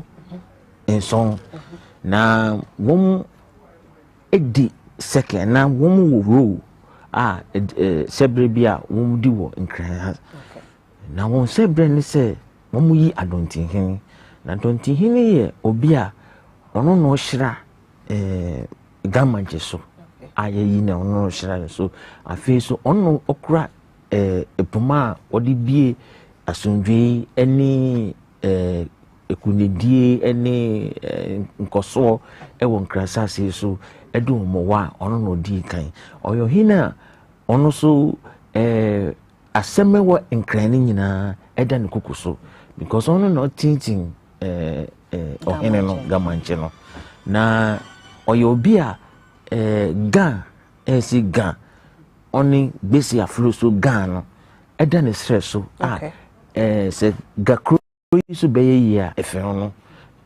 because ono no se asemi bi ba ono no o hye gamanche ne na sum o direct no na se gamanche so ni ho a ono no di nechi womu fi Accra Central womu asase ne tra kosi Nsawam Eastern Region include 92 efi onase ewon kra ha nkra unim bebre ewo na se na nkrata eso wo sa ekro ni nyina so ba mumu ba nkra no mumu free Israel na mumu ba Israel no so unim se Bible mu 12 families na muko tra Egypt na muko akwaso mu echere na eho na omu fi se omu enyinyi ebeye kro na omu fi Gad family any Ben family omu ye Ga adangbe omu fi sa kro no so but enkoso ba ya se emu titumu ba ya nsa omu go back to Israel no emu fi Egypt eko efasa so eko Ethiopia Ethiopia ebe fa asasi so eba Nigeria Ilefe na momu call Israel back no momu du ho no momu hu se momu ebia buswanfo ani bibia momu ayira ento momu pese momu ko hwehwe wo ento momu ba down to enkrahase so momu be hwe ento momu follow bibia momu brothers anamu emiam efa ye no ebe tira momu pie momu be hia wo Benin enti momu fi ho eba enkraha ni ebedu ye no enye betesa na akamfo so osrom peso muji asase yina enti ye de kubisi su pa 1733 ekomu wo sa wo no ye kunwo bebi a National Theatre wo no na nsu bi su ta ho bebi ho na omunya edin enkran na womu edina ekunanu pa na mutsira naya yediba enkranu echi enti ye friend say gbese ni gbese bi that is the meaning of gbese bi enti adontinu linsaso ena enkrane se na adontinu ni hu odin oye kese pa onu ne kese ye friend say krono edori pa woni so o 92 villages and town ewo nkra enti gbesefo no sanity ti gbese banche your friend say your friend ni private life your friend Mr. Tommy Okai na oye account afi so obeye has chief executive or follow up to the hardest the biggest position na onu so na has idori pa ojika baby na ni record ni track record no bi enim enti u friend no private la obi enim ba oji ehine no ye friend doctor ni Ayibonte the second na enchere bia na ejuma nti ye san the honorary doctor Kanu enti onu ye doctor ni Ayibonte the second na onkasa bibiri na dwin wonim pa asa wo hwese de na sue ya na se na tena ne tete kodro ni nipa dodo a ehye na se ne se de eho esitie na etim sampa ese fatase de ema no afa yemra yenkomodie ne so anopɛ ene hwehweye amaye segbese ne gas state ni nyina amode boa se de be unemployment ho asem edika akwa na yenhwɛ unemployment situation wo ba bia yetie ene die ntie ho akohia se wo sesa ede ba beboa ede eyi sa problem ni frio asem ni entin pa na yakoswa population census ka se ebamunu omuna omudika se omusupa wom ekobe se 3 million 3 point something million na sawo bisa won se 3 point something million no yese eco school na obi ko school no wia na oni adwuma ya eyedin eyareho asifam and ontumi yen ho hwe ontumi susu because when na assembly say enkran say krobia obia pese obepeska wo ha enti obia fi amansu bibiri me kan kyerɛw ne me kan very fact na me catch you say na enyina ya ba ha ye be me catch you say krobia so ni busua bia na owo nkran ni nipa wo nkran na figures are data ye wo no ebi ni catch so there we say kwa dey say how you choked asem ni say anukwedi hia oman pa nia adontin we hu ne say adontin si say Ghana ye ni problem enkran ni problem ba anukwedi nti ena ye bre okay me catch on adontin o si on to me nka enye ni bebre na asase egu nkran no nkata wo so na ye di ma list time na atwem boy say 20 something years yensan renew abanso egibi onsan onbound betra omu ye bibia omu ye bibia omu pe but nkrafo nkasa okay ebedu bibia ombe kasa ntie ena donti asori say omu ma ebebunu emba so employment eni ho okay yentumi creative no donti say oka say yenye bibia yendwin ewo adaka mechi adwin kro ne se sesi ayeka no abadwuma no emintre essence sikeni yentumi nje no wawa enti e wo se ye fa kwan bi so aye betumi anya sika no na yetumi di bi atua ebemu no na omo anya bibiye enye saa security ye wo man ye ka security ye ni security sana don't think ye kan na don't think say o tira won ko mu hwe say ono we bibie adwuma bebre still entunsun na wo di wadwe to courses there o university courses there SHS amu ye umu wi a umu di beye den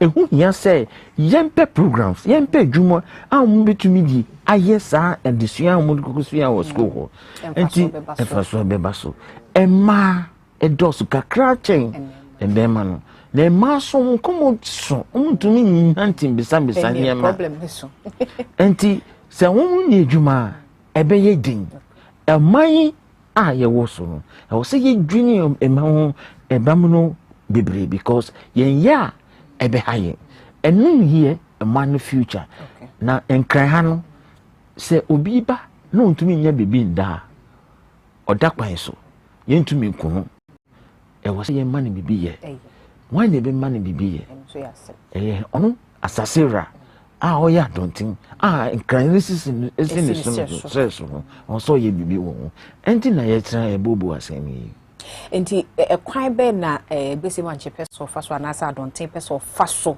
de boa kakra no said ye be ye obetumi dia so mabunu na sen said ye ken because omo hia bibi sempo adwuma kwa na nipa ne peso ya e wo so nya bibi kakra o de be hya ase anaso kwa so ye adwuma no pe wo se boso so ye mane kapre ye mane sempo no otumi e de akwa kwhwe no ankasa ne ho ne abusua bi a ofiri mu ne de ka ho e kwa be ne ye faso ye boa sesi ke ya no e de se adwuma me ka so se adonti hini oye doctor ni ya bonte doctor ni ya bonte makai wo so eja baku bese manche na adonti of the gas state ono oye entrepreneur wa ya accountant da ojuma we bibi but yesterday no enso won owo educational fund so be a women education and one man key to life enuso owo fund na why education we ma emamru eco school omo school omo titifi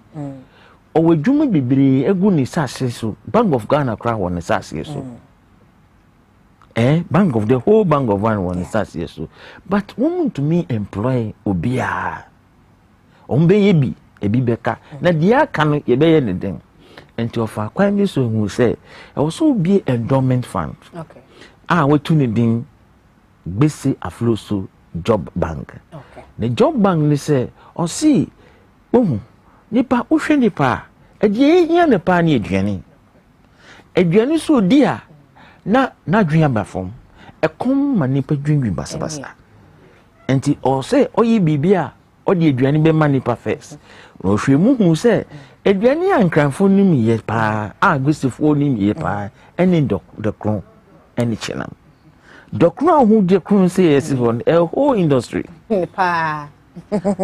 A whole industry. The obedue bruno, ye betiti bruno, ye be person bruno, ye be yam, na ye fiti, na ye ya distribute ton a whole industry. And to say a dokun cry, ni quality ye saying one crime. Ni quality na bafum, if you had a cassava do abefrem na enye ni twan na odia na wenye be kandokun ye nesa enti o si o say ye ni biom na size no krampo eti say size o krum but price no say ye ton emre from kakra be nyi biedi omitumi nya adwuma ye na momya nya adwuma ye owie so si empoano na ye wo na ye adwuma wo mpoano a ye nya fishing vessels enti wa launchi say oye fishing vessel ni wia na omunya nyam na edibia ya china na bia aka na ya parcel me ka chiro edoku ye di wo 60 countries Ghana ye were 238 districts and 275 constituencies. Every constituency not less than 100 kenke sellers are there.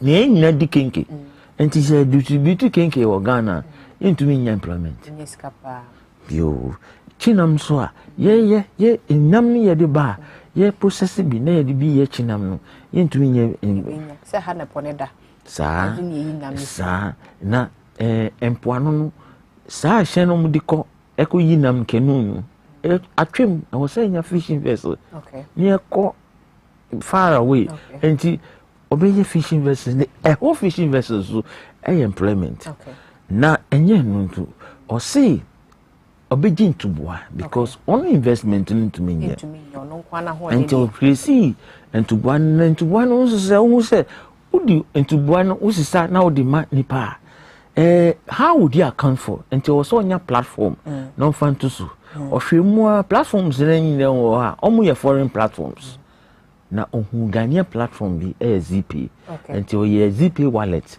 was so launched this man on the ZP wallet 075 25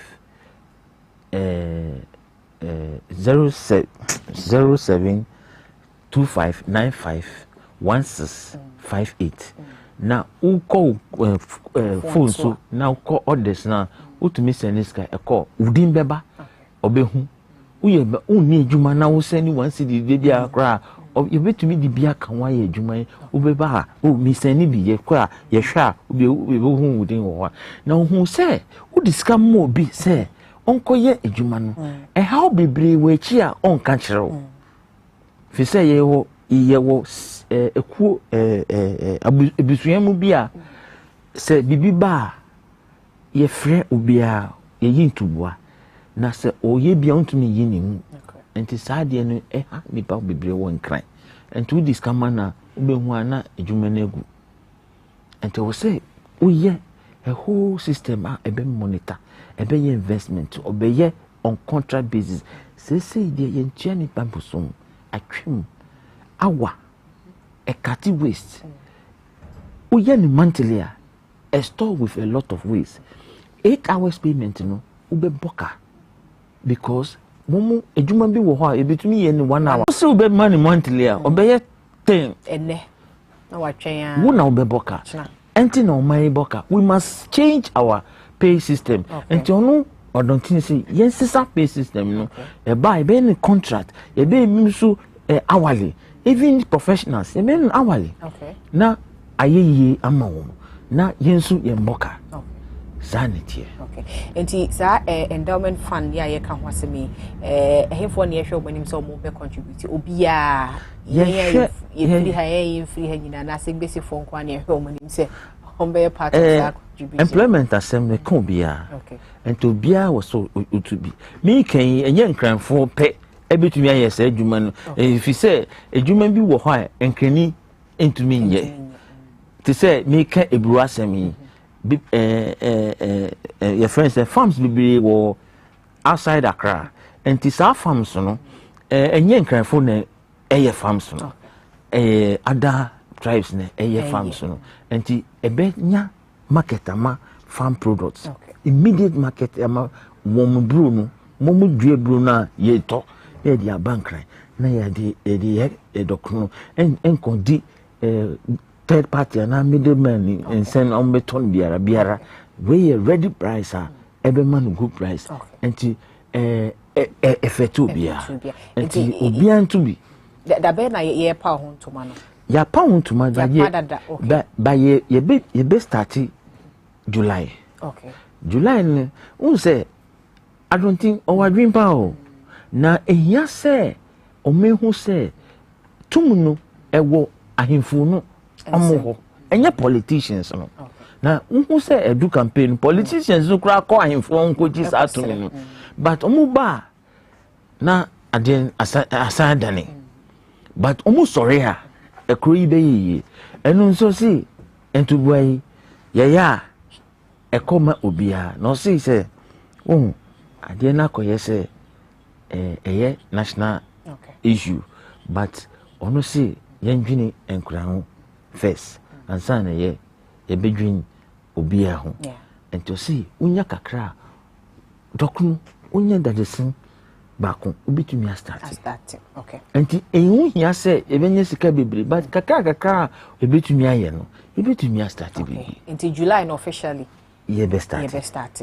and no ye dwuma na ye de man for okay but fun ye bie fun ya send the through ZP number now or the boss be maybe 07 25 95 16 58 sanity ti anu ni ZP number e betumi a contribute ya faso and na o contribute ya odin be ba me ehu na afa ya fa wada wase nti what's your pay ZP ni bi so to your phone so and yes sir all networks betumi asa ye ni use ya mo ni ade yes o abrochi crowd betumi asa okay nti number ni ye more number so last one afa 07 25 95 16 58 okay nti number no a kakra wo sempo ateku betumi de nyina afa so na dia maye na ya semo July na mo se e sha se ho okay eno de 11 ni ent ni bi ho wo 11 asem se ko ba se ye gitumu a na yes 11 asem no ebetu no na 11 asem no ye se ebe ka enye ne enti mayen ye de no beto entu ho na yempe kwan bia yebetumi anya scan na bi na se E-level so ba na ebe hana ebe pe akwan fufuru bi a ye de be fa so na E-level asem de ye ma osima na ni nyina no said ye be ya yen ya ye wo akamemu de ya appreciating common but almost so e won kan ha se yen obi anete akankasa no ye ma osima na fe wabo ni nyina de ye katwa atoi ne ekwan ye be fa so ye be send sika tiawa na fe ye fa common nsi they say you are don Tvxyz ke Power FM ni ji doctor ni ayi bonte the second danye shiwa ni gamefe ke Ghana bi fe ni ayi bonte the second ni doctor ni leji adontin ni ji encho ekeshi ehia ake wakwe oblayin ko oblaye ameti school ne ame kaseni ne sheme benu kuna mikefio ni amlalo emboy modern me niji me ne gbelegbele ni chumo leun Tvxyz ne ame boss ne ni obi niji honorable Julius Debla enye efe ne ni obrayi ni obi amene kune shewo sake wo yade ka se ni aflo soke niji wo adontin eke wo yade ka se ko nu wo kwebo ni wo ba fe ni wo ke kwa fitai ni ewa obrayi ni gbiyo school na gbiyo na ne we ya ke she keshi what po ye to na fio mo fia mo ochu ko ke wo mi o ke wo mi amuku wala ni o wale ne ka fe no ko shade ko gbonyo ne ka gba wo fe wona eja ke to injoloji ni efuo ni wo fe wona ne keshi keji obo le to ye efe ribokume ni sake ake le to ne angbe ibono ye zipi keji otofu o mobile phone pay ni ne no wallet no we yibo ne 0725951658 watche shi ya ke gan adomoshi ni gan to enjola ba ne gwa mofiamu eke mofiamu kugukunyoku ye manemi ni mane feto incho ni ke shipon ni yewa ke hale ne ke ha wo fe ke manjeme shipon ke nwenyu ni wo ke shipon akwa wo eja ke wo fo oblayin bi ada ewa wo ke ya iku ni wa wo ke ya shon ya ke wo tishi ake toyi na hi ofe na hi otoyi na efe ake tuni mo ne shi adwen oblayin ya ojugba na ke adontin ke oblayin ko oblayin ameji meni ya atwamane emashi ke jibele papa ya se adontin manomi ake to injole ke ijole eyan gamane fe ko ni wona yoya ya ke shi akabe aka hon shi pon basabasa ke shi omowo tibe ni wo kejo wona ni wo ke han shi pon gbe ni leji mo ni igbele o jomo ke ha gama mfe ne eshebe ne ke nyanwa awokwa obrahin ko ni ehia wo ni to injola ba ni moko aka atishin ni efe ni ko gbonyo ni igba wona ni doctor ayibonte oyu adon ake mi o ami egbe ni ba wi o naja game fenda boshi Ghana mamu fenda president ni mbo woto edawoshi president ne holon edawoshi edaboshi ke ha dwemono na ne no dwade ka se oyiwadon ene yenso yedase ewo eye CFR wo ne jawaba amiedi enwabusiafo ye ne era Tvxyz Wilson last one boss edi and kasai of the office of Gbese Manche and afia Dontin of the gas state and a buyer endowment fund no e ho e no de atudwa nti nyina ye fa kapre simple ngum na emwane ntumi enyi unemployment e ho asem every enkran ne miamia hodo ye ne ye ba nyina nso ye benyemu faso nti e obi aso de ese nyina be teche ama no ewi mu dia ya media professional institute school kese ya wo mo so tete nkrofo ama be professional se wo media adwumem nti ene wo tie nka opeso ye se kwame menka opeso ye se TV personalities a wo mu nyina radio personalities a tie o mu nka nyina dia ene na wo se obo ho modern na okwa forms mo so amafa forms in school ne bie nti watne fia che mo mre school na ye nche mo dia 0245001574 0205002000 033 numbers no and no fra na empedifo ajo so prostate joy meme drunti e wo be ma na prostate ha wo mu a wo hia so fa sa dro we bi mu o mo dwonso na emu apa mi no dwonso ne timi drebo na itima ndede do bi so a emu pa mi no se ene so be wonta for sebe meme ni bi pia e na o meme mu sha ase ye wo mo ya ne ha dwene wo hia prostate joy dro we bi frɛ 0244727028 0244754380 na ye ma we dro ne ho e consultation bremu kwa minka ekrado enti yetwe ho simeyaba eba obatena se e wo Tvxyz to na foni abedwafo edi nkomo edam nyina se eba sese a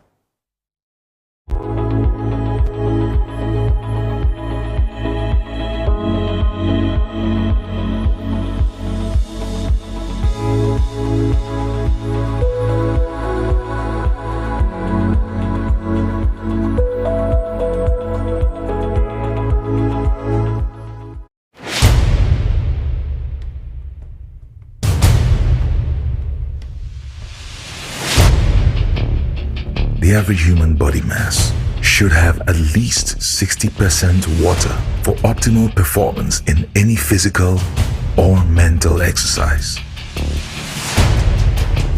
We can help you maintain it naturally.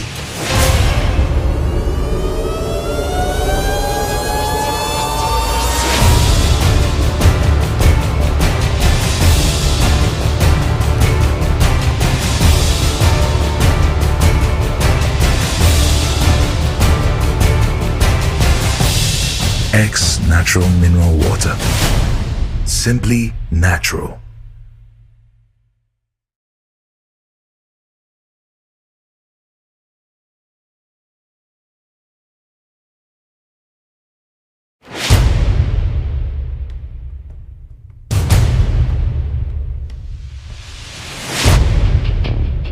The average human body mass should have at least 60% water for optimal performance in any physical or mental exercise. We can help you maintain it naturally.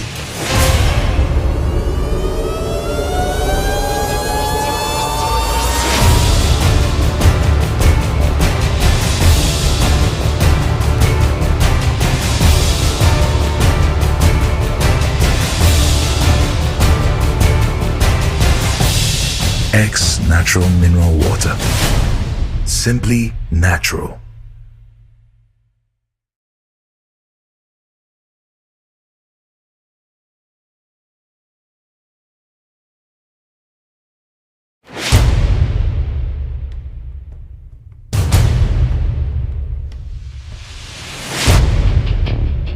The average human body mass should have at least 60% water for optimal performance in any physical or mental exercise. We can help you maintain it naturally.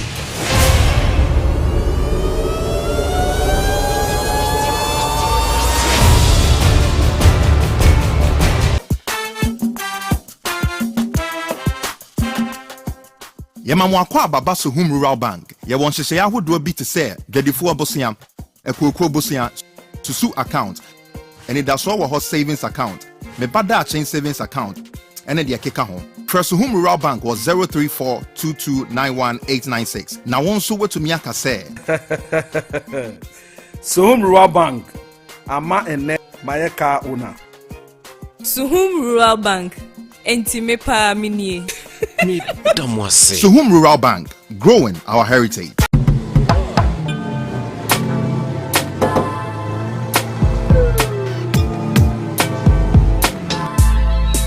Welcome to Auto Check Vehicle Diagnostic and Licensing Center. I hear my car can be checked here without going to so many hour crash. Sure.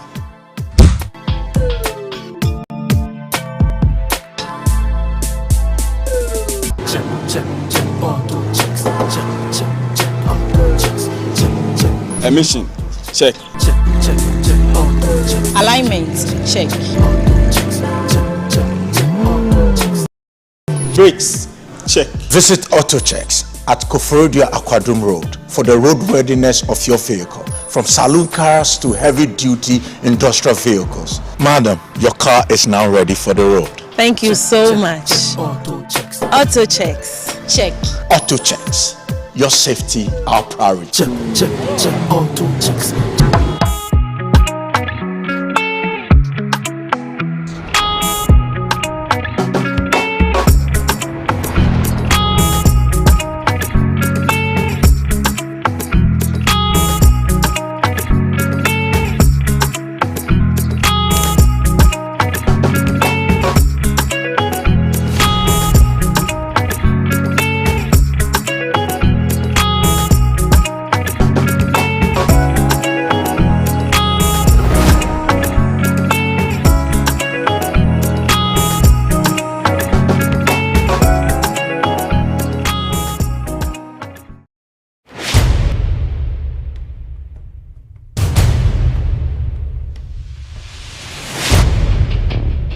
The average human body mass should have at least 60% water for optimal performance in any physical or mental exercise.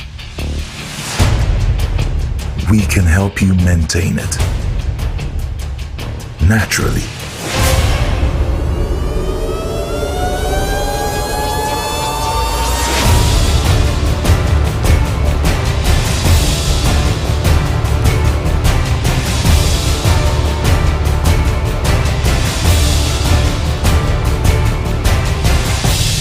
X Natural Mineral Water. Simply natural.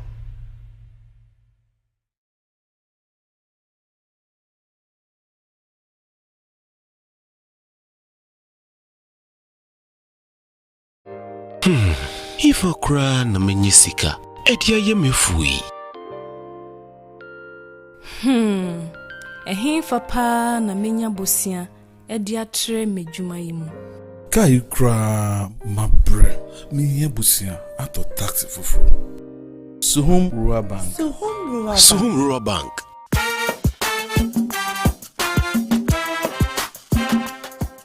Yema mwakwa baba Suhum Rural Bank. Ye won hyehyɛ ahodo bi te sɛ gadifo abosia, ekoko abosia. Bia ho ye kɔkɔ fato su no bonhwa ade. Bia ye kɔkɔ. Ze Ghana for TSC mountain so woni bre kwa so so motinte su kɔkɔ e de akira ban sabra ye ka say NDC mpanifo no dodo na apie bo ho national organizer Joshua Kamba waba honorable Sam George member of parliament e ma de hye wo ningo pram George Opariado wono na di edom nanim ye kire anim wono na ye national youth organizer e ma NDC amanjoko ma te civil society groups mpanifo no dodo na so ayomuti wo na Ghana fo ankura wo mu de ba amanyosem mo mfo mo hunjim no dodo na ayomuti ewo ye Kwame Nkrumah circle interchange of Bradford to be specific ejabia ye be kwa ahoma so na ye ne enua ye Maxi Edinko Branza na no kai se ye Dwabo Ase na wutie ewo power 97.9 na wo hwe live ewo Tvxyz na no na make a choose say oya obi ba redi animu a na se dwunso twa ho nsem ba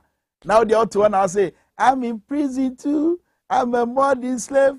Hey, edra wo hia na se nipa ba ko a wo hia ye Dr. Solak nie ni no doso e ba dwunso twa ho nsem a obetere te na anu amekọ ho o se furo nse swate anu amenem ni ohene ba kọ ho aboa ma se say ye na ma yetimi kikata nsem kama Dr. Solak ene ye ne ba ba twetwe nkomo ensem bebre na eda pono so aye ba be di ho nkomo ba prostate enlargement titiri wo memu a say ena tebia ne sitie kwan be so ene betimi aso ano ena fen so infections and also treatments ahodo bi so ye bebo asim na ye di nkomo ba ma na kwa ba Dr. Solak kwame Dr. Solak kwame ni wo dia e ba nko ade aye betua say e nko ade aye betua na ba ko ni ye ntua ok ni so won kabi mi na make ba say wo dia you who free ba ko ni ye ntua wumpo ye ntua ba Dr. Solak dia ye be dey ye betua doc kwame afini mu nyina afini ye hia no kwasempa bibia bokọ pa na Solak Natural Clinic en crime Kumase ene nkrabata na aka ni nyina say ne no mu tie kwame apomode mapa fantastic SPSita ese Ghana fo sebe mema sebe ni ahye roba ezi yi the na sebe ade na 2 minutes they say 1 hour what we call coffee break inside we are no asato aso more fire I say ye pese Ghana for pom medicine pisita kwame won say we are say ade a enigye ade ba kwa ma immune system kosoro naturally enti se ade a sebe be ma awre aho se bema na wontimi nya panya wo mpam na oba na bu anyichie ebo akutia oro be ho ma hwe be hye ho sebe akonfo demonstration kura mfa no ho ye ma na wasen ho wona ukono sa enti ne aba na kwa me ho se oha be toso mienu pa eye prostate enlargement eno ye kan twi sei di ade se o prostate no ai kese a che de se nkeye junso twa no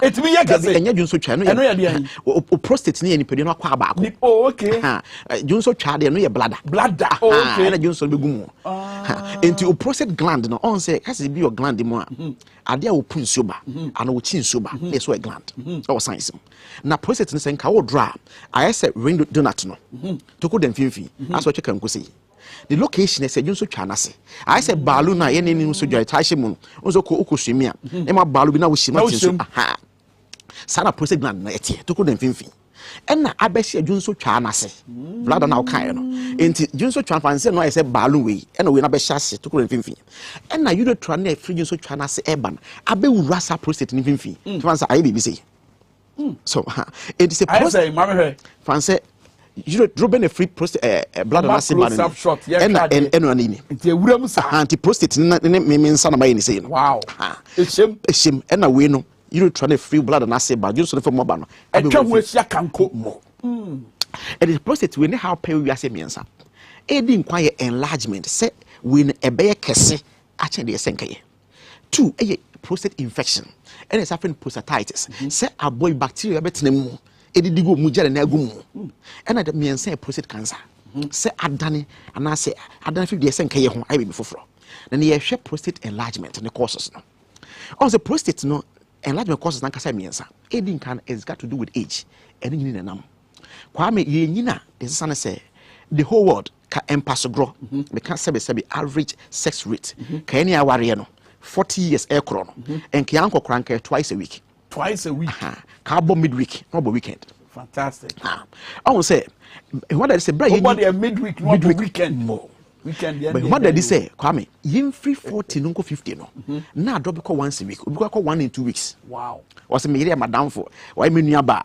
my ya enti say me bia empushi me meanwhile no sampa so go yakopon ye no one first party tanka ho to say the man sha satisfy the one sexually till death do us apart into all book of with them the baba say prostate ni chimunsuo no say me say gland o chimunsuo ba to wo chimunsuo ne ba no na say ye news no on say wo produce semen ye nto hwe produce say konkonti ba na ono wontimi nante wontimi to make say odwam e wo swimming pool na wo dware wo mu every bema say be ho akoba obarofo ahia no prostate gland na say nsuo ni chimba eti mo na o kan jagumo no na wo use ni nsuo na ne o use me pa me nsuo no use e no use no ba won say o ye nsuo ne ba na wo so pass grow na a drop no e call 1 in 2 once a month no ne nsuo be tata ho na ye use it I could say what they nsuo atai ankre and a barrel mache also what ta na agene so the nsuo barrel na e tawdin na so one say what time when na emu na yetro na chemical unstable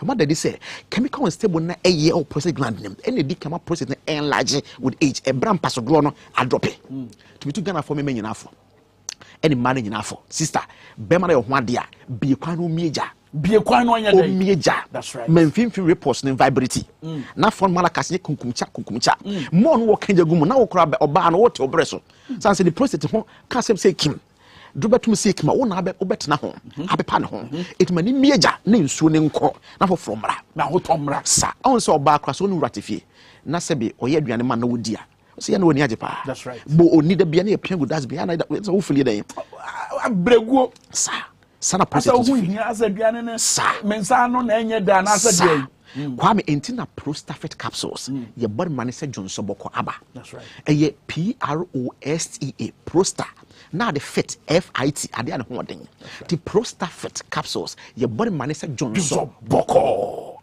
kwame dinti abe hia ne say on e contain ni mamiensa edin kan lycopene antioxidant kasa bi antioxidant science mu ade a obo bi hu bayam ayesa asrafo ne yeso mo Ghana ho ban tintokwa ebo no be gintokwa na ko awu ne yete edidi prostafet no sa lycopene wo mu no se ukomo jamu si apade ba ne se o prostate ne target ye prostate gland nko a ye bibia biem prostate na e pese hyensuo no e si ne kwan enti ade bia be cause enlargement sudden change in as in the dimension no was there be mente ase no onom dia kse ani no onom wi ono na wu na prostate nti ba bi di edidi enti prostafet be ma onya bia e bobo prostate ne ho ban. Number 2 cause of prostate enlargement fruit and vegetables anka lycopene wom ISMP lycopene anka say for pigmentation and a mat so there eye kokon ti ade be kokko bi wom ebi o fresh tomatoes ebi o carrots ebi o grapes onions kokon no ebi wom anka kokon ebi wom watermelon ebi wom kwa me anopai o breakfast and man ma boss 5 e mu de na de kan breakfast ma anopai say watermelon ya udi de afi na me ba bidi bia na wani etu bon se yenhwe nipa no yenyini no ye pentema kwadwuma and sa fruit we no ye fanke diet no pentem etu bon se unya prostafet na eba lycopene buom na kwa food supplement amount just say the way nyanka ho and no the amount and yes as see the right quantity bit my body period no bind for entire 12 months fan se bia prostate na enlarge ye we use prostafet 6 weeks we are afibim no you supposed to have 6 weeks now bomb for the entire 12 months what am I saying tina prostafet capsules you see the Johnson boko number 3 eba meat and my area their prostate no ompe de mu kokon yenta say eba na my area ompe de mu kokon ti ope white meat mum ompe nantwinam ompe odwanam ompa ponchunam ade me kokoko bia wompe enso no pa na yetari o sa no contain the fed myoglobin ne man na me kokoko etina no one ana so chia na black ana say brown and the prostate gland ompe yensu yenyine say ayesa no mentimi anidi because na me chop money ase metimi we na think a white meat nko pe fish and na my free nsuo eba opentakramwa it is chicken nanka worry rabbit adanko you classify as white meat even pork you classify as the other white meat what's the pork you baby horma here fita because the other white meat the myoglobin content is compared to cow meat pre-control making wow is kwa me the make say e bia we nyina no unya honi unya prostafet capsules sa anima lycopene nyina e de ma wo abo ho ban se bia prostate na enlarge na fan say odi na enlarge your signs and symptoms no ubon say o jonso a first na ka jonso a the ease say jonso de mema de nkesha se fie trim na abaya betia na jasmine film na epi na ye last one that pew na just sa na say dem yo babon say na sen sense so prostate na balloon enlarge on say outside na stretching na inside na stretching na drop na jonso fam na e kemia no to bon say jonso so chinye ansa na jonso na ba ada be ma ye kwagina wo sa afobon so Johnson so count na one count na you just so ho on say flabby boy Johnson chanase wo Johnson we close no na bia wo chim na I say tap what man the quantity fast no it mean close ni ye won say eliki fa ho won say bo hana Johnson kra ba wo hu e bon ka say prostate enlargement bi eba wow kwame entwema we nyina ma on say more na hu symptoms no obi ho no ma anajo nya diabetic and so you so more than twice 3 times sana de akia e bon kai oh yes e ma ke nsuo bia one no ma na bro so no nsuo a 2 hours interval wow one no nsuo a 3 hours interval me ka Johnson no fancy that 10 so no nsuo a 10 plus 2 12 12 plus 2 2 am not 4 3 times we omomon sorry no nsuo no twice 3 hours interval the kameda 10 1 am Johnson bako baba 4 am Johnson bako adiasa ba wonya diabetic o do so more than 3 times answer na de ache e born ka se prostate question mark e ba ho what the condition be to say wonya diabetic yes it's the diabetes to me the oh yes obi o yakase komo obi diabetic de o be brave ti fa say onye bia de a na o ye bema na wo de ye kenya e born ka say prostate question mark e ba ho wow kwa me one pe prostafet capsule chire kwan ntemu a consequence di kan say betim de catheter ato bemem catheter na ye kan no nyese science itri modern ana solution ni ho Johnson ye toxins wo de dia liquid waste no e fa wo Johnson ne ba solid de fa wo janam ne ba e na e ba no so pipe ne fam no akesi ACP ti kwa me nye de na ba ese nya flexible tube bi e hye obema na no ni pes kakra ne du ba bia kesi na e force bi mu na akọ ne ye pia so na enko there ya kran so kono su kono ma nurse bi na okura de o ma so sei and wo pia so na enko no waka say we dey say my former boyfriend dey no 2 weeks ago boy no jam no ene no wo pia so na enko no ka eje kwa moyo one shall no demonstration be chen red flag no na yen simple wow be a prostafet capsules echo esa contain auto dilator auto means self dilate means opens adena case eso bonkum se ni fa ebiem e ma jonso ni sane ne ba se yo boko na hwato prostafet capsules or say Johnson Boko. Kwame telephone number is na to aso. MTN no 0245 61 60 28 0245 61 60 28 0245 61 60 28 and afi Airtel no enso ye 0261 73 62 63 0261 73 62 63 Kwame obi a ehye ne rubber dada o use prostafet Tvxyz be yi de be yi ni say pipe na kensi no auto dilator ne wo mu no eso bonkum so nifa I say common na ye dama e bre no class oh sir ene e di sia enti ye fancy na ebiesi apa Ubonsa fe Johnson fa pipe na pipe na ho. That's right. I just say the pedal already discover root na say Johnson fa ba no. Ti wo be kono asa Johnson na no ankasa e fa ho de a eni enyi tata Johnson ba. Da ya show rubber. Johnson ha o Johnson mo je de akire. O Johnson ani ni nye. O Johnson a wote yaw. A prostafet capsules was Johnson Boko. Dr. Solomon, yeah, that's it. Dr. Solak, me, prostafet capsules or say Johnson Boko, and I feel Zipman capsules. Panyai, better than me. Sure said that's an said Dr. Solak ba. Remember, yen en passion common semne. And no maybe was here yash ye wa hono or the baba to no chen yen tia here says Zipman capsule so ye fana panyai amount for it at then I am command the bebra debi yada man say somebody at you power 97.9 and I feel so Tvxyz e bra so say ye de ye komo kese no beba wa bra o man no atenase abegafo enya ba bransa no yen tumri kan yen ko oye obra sport na yen tie ensem ni bia eye empanifo a omudi ye kire nanim aka kire yen se ntwefo dodo na yato magum so munni ye kire no achi be ye sure say video na ready amom emfato so mam share Facebook live power 979 say what demonstration ground wa chemini entia bibia wa oto ama odimirika akokwa am nkromo bra sport say wo kwa akoka ye kire no ho hwade o esisi e say obehwe ha say numbers are ewa ha de ya ready kra say ye be ase but ye twen say ye mpanifo ebe beduru ha ye general secretary ene ye national chairman and Pablo ye youth organizer odi sa dwumedie we enim no bedru ha pepepe say police for no so omo set yes so ya set ama wonom intini ye twen say mpanifo no bedru ha na ye de dwumedie no asese so baye ya krado say oberha ye plan sa dwumedie we no na ye e-levy ye say ye ntumi ntua and na ye ntan so entua no ho demonstration and na ye say mobeka so Monday a press conference yeah obe say civil society groups be so ebeta ye program echi me no e ka say Desmond so ababedru ha oye PNC ni because it's not just about NDC say osha so coalition of university students so omo akwakwatena efie 1 month ni omo school sebe yenchira de yensua de bibia enkoso so omo so omo de mo ho ababedom sa dwumedie we omo so enam kwan so eba ombeba beka ye ho ama ye de dwuma no asese so initially no na eye e-levy ba se si ade say edwumakuo bebre ababeka ho omo so omo akoma so ade na nadoda akwa akufado ebu nnua egu nasumu no ompe so betie Ghana bia age nebusuafo pe no betie omo no eho demonstration ene ye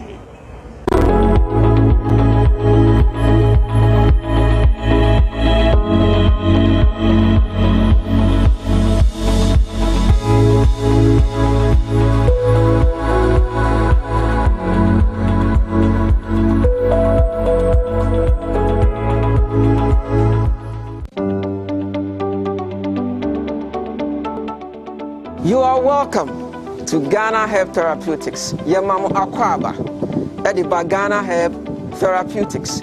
Yen and I the leading herbal pharmaceutical industry. Ewa Ghana ha. Yeneni so adi hunu se. Yede ayaresa any eniji ebe mani penina. Na hano yabomodin se yede abe fumfidi ekukudam. Any ekwan ahodo a yenam so edi ye enduro.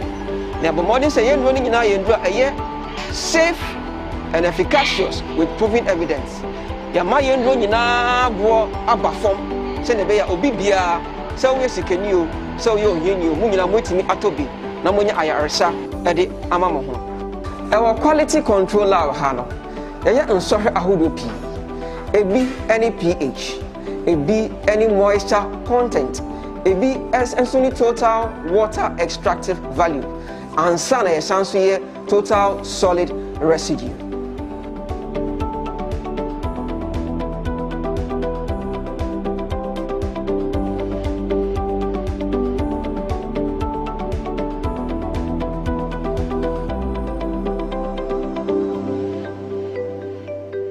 Near Abrante you know, or near friend the pH. Now pH no abwa ema ye hu se ye duro no eye acidic anase eye basic anase eye neutral. Na esan se ye nduro ni nyina no ye nim ni pH ni nti no se ye hwehwe pH no na se pH na ye hwehwe no asesa na e kire se ye duro no na hoode no ebe ha adwen kakra nti ye wo se prekope no ye jai ejuma ye wo duro no so nyina na ye bomodin se ye be ye ntutui anase ye be correct ni nti a pH no asesa ansana ye di yenduro no aba abonten. Aha no ye di efidi a ye friend say moisture content analyzer eye hwehwemu ehunu se nsuo dodo a ejina ye duro no mu no eye anase enye se ebro ompempenso a ye hwehwe a anase bo standard na ye hwehwe na ye sanso di duro no ko ne akohatamu ye ni abomodin se eduro no moisture content no edu standard a ye hwehwe ansana ye di aba bonten. Emfidi a aka nyina nso no eboa yen ema yetimi calculate ne friend therapeutic dose eba no sana ye hu eduro no dodo a ewo se yetimi edigo capsule biemo se ne be asa wonnom a ebetimi abo ejuma na etimi asa wo yare.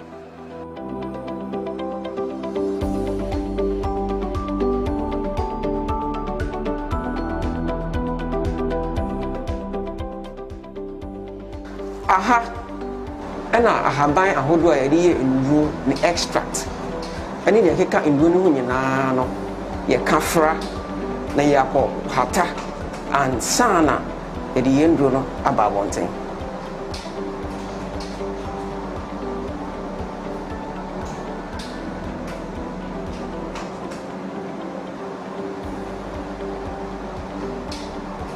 Aha no ye mailing room na ye de abefu mfidi a ye stainless steel e de yam yenduro no e ma ye nya ne fe standard pour size and sana ya koye ne fe capsulation.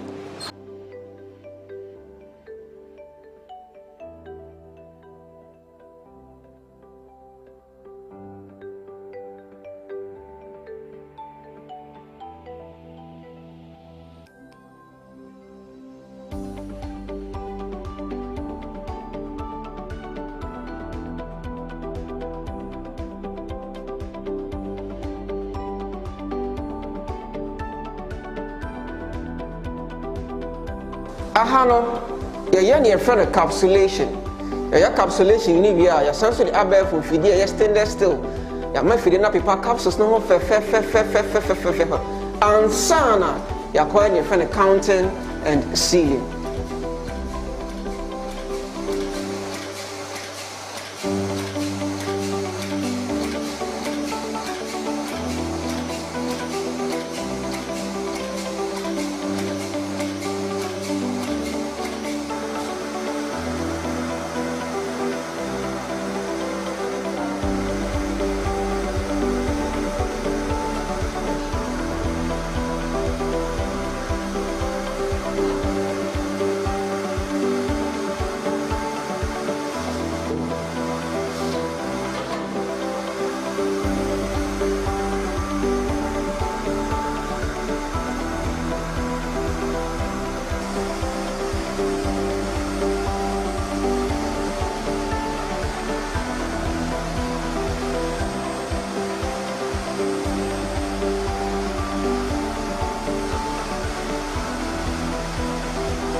So you're free encapsulation and polishing.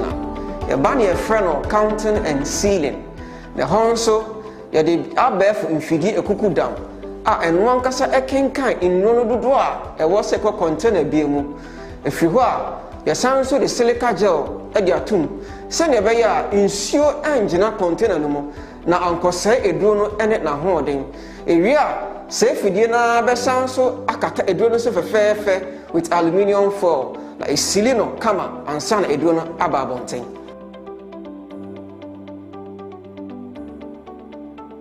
Ahano, you want Fidia and Ma yen running in an ascenso, dear friend label.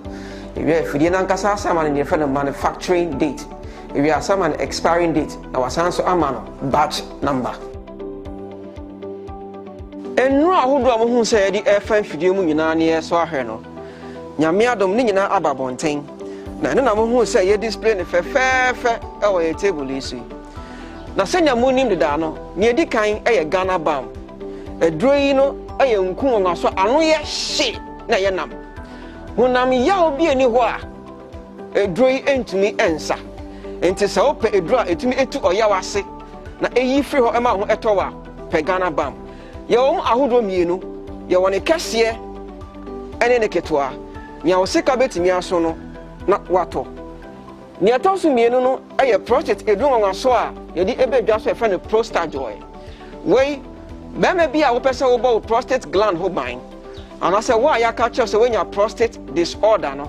When you draw a bit to me abwao. And I say when your urinary tract infections umpua. Pay draw a friend of prostate joy. Na Ghana henginano, and only a draw a tosso barco, a drobia a saying any hobium. I find so a nuna cano, a near a bejaso very soon. Way a Zulu 3-in-1. Emma Martinka akofom. Munya your friend feelings no. Afei monso modro e na ebejaso. Nti monhwe nim kwan. Enche bia eba. Afei sa wo ye bema wa ho de ekofom e wo mpemu a. Anaso pese wo sisimo eye den. And the edru your friend say Ghana man. E na beboa wo. Enche bia ye de bebejaso. And nti no monhwe yenim. Ye sanso on your friend save 500. Ghana ha nyina no ye ka immune booster ano odin na ano ohia e sa immune booster we eno so ye drobi a enche bia ye de ebebedwa so na yetimi ako eti ayarewa ahodo pi eno ntemu nhwe enim Ghana Health Therapeutics ye nani so ade hunu se ye de ayaresa eni enije ebema nipa nyina na ha no ye bomoden se ye de abefu fidi ekukudam any a coin a hodwa, your nam so eddy enduro. Never more than say, you're running in our enduro a year safe and efficacious with proven evidence. Now, for so your my enduro in a abafom, send a bear obibia, so yes, you can you, so you're you, Munina Mutimi Atobi, Namunya Ayarsa, Eddie Amamoho. Way energy media, Ghana Health Therapeutics, Yaba. Si babedi wa Ghana ha eni wiase afane nyina eno ntine se opa ye chiri akwan ana se opa se woni ye edi nkomo ana se opa ye ndro bi etu atowa obetimi afrain e was 0244 727028 ana se 0244 754380 Yadamwase. Ghana Health Therapeutics.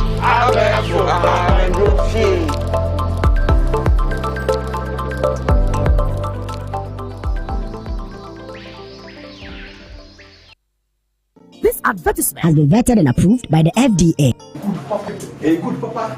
Ghana Bam, if your apostle, your waist, all your body, you make bazaar. Thank you so much. Thank you. But I'm going to Ghana Bam. The same thing you get to an answer.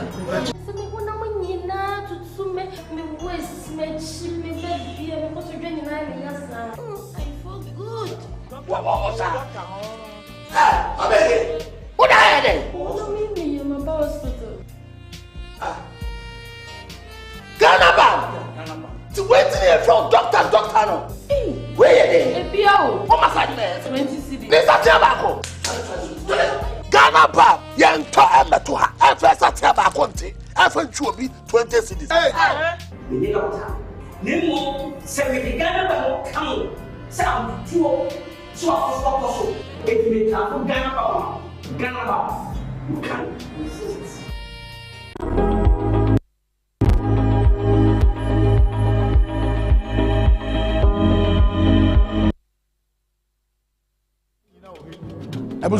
Ebusia for dance pass manya abotrama e power 97.9 and afeso Tvxyz amuguso amudi echi wabra ye nkomo hwehwe no eba sabre o mana tenase na ene wa unu nse nkomo kese ye dawo pa ye kire kese a ekoso agana for dodo na tintesu kokko cha ban e de tia normal hodo de edimu akotene pa eye e-levy anade dodo na afre no momuto no bogafo to no and afeso sika krabia to no eno ende SMP enenam na Honorable Frederick Yao Ahenkwa a member of parliament ma de share German North constituency ofia mamini kama na kwa ba honorable akwa ma chinso na kokko na timuti na fita kakra chese frafra ene tuntum so wo ayi trasanu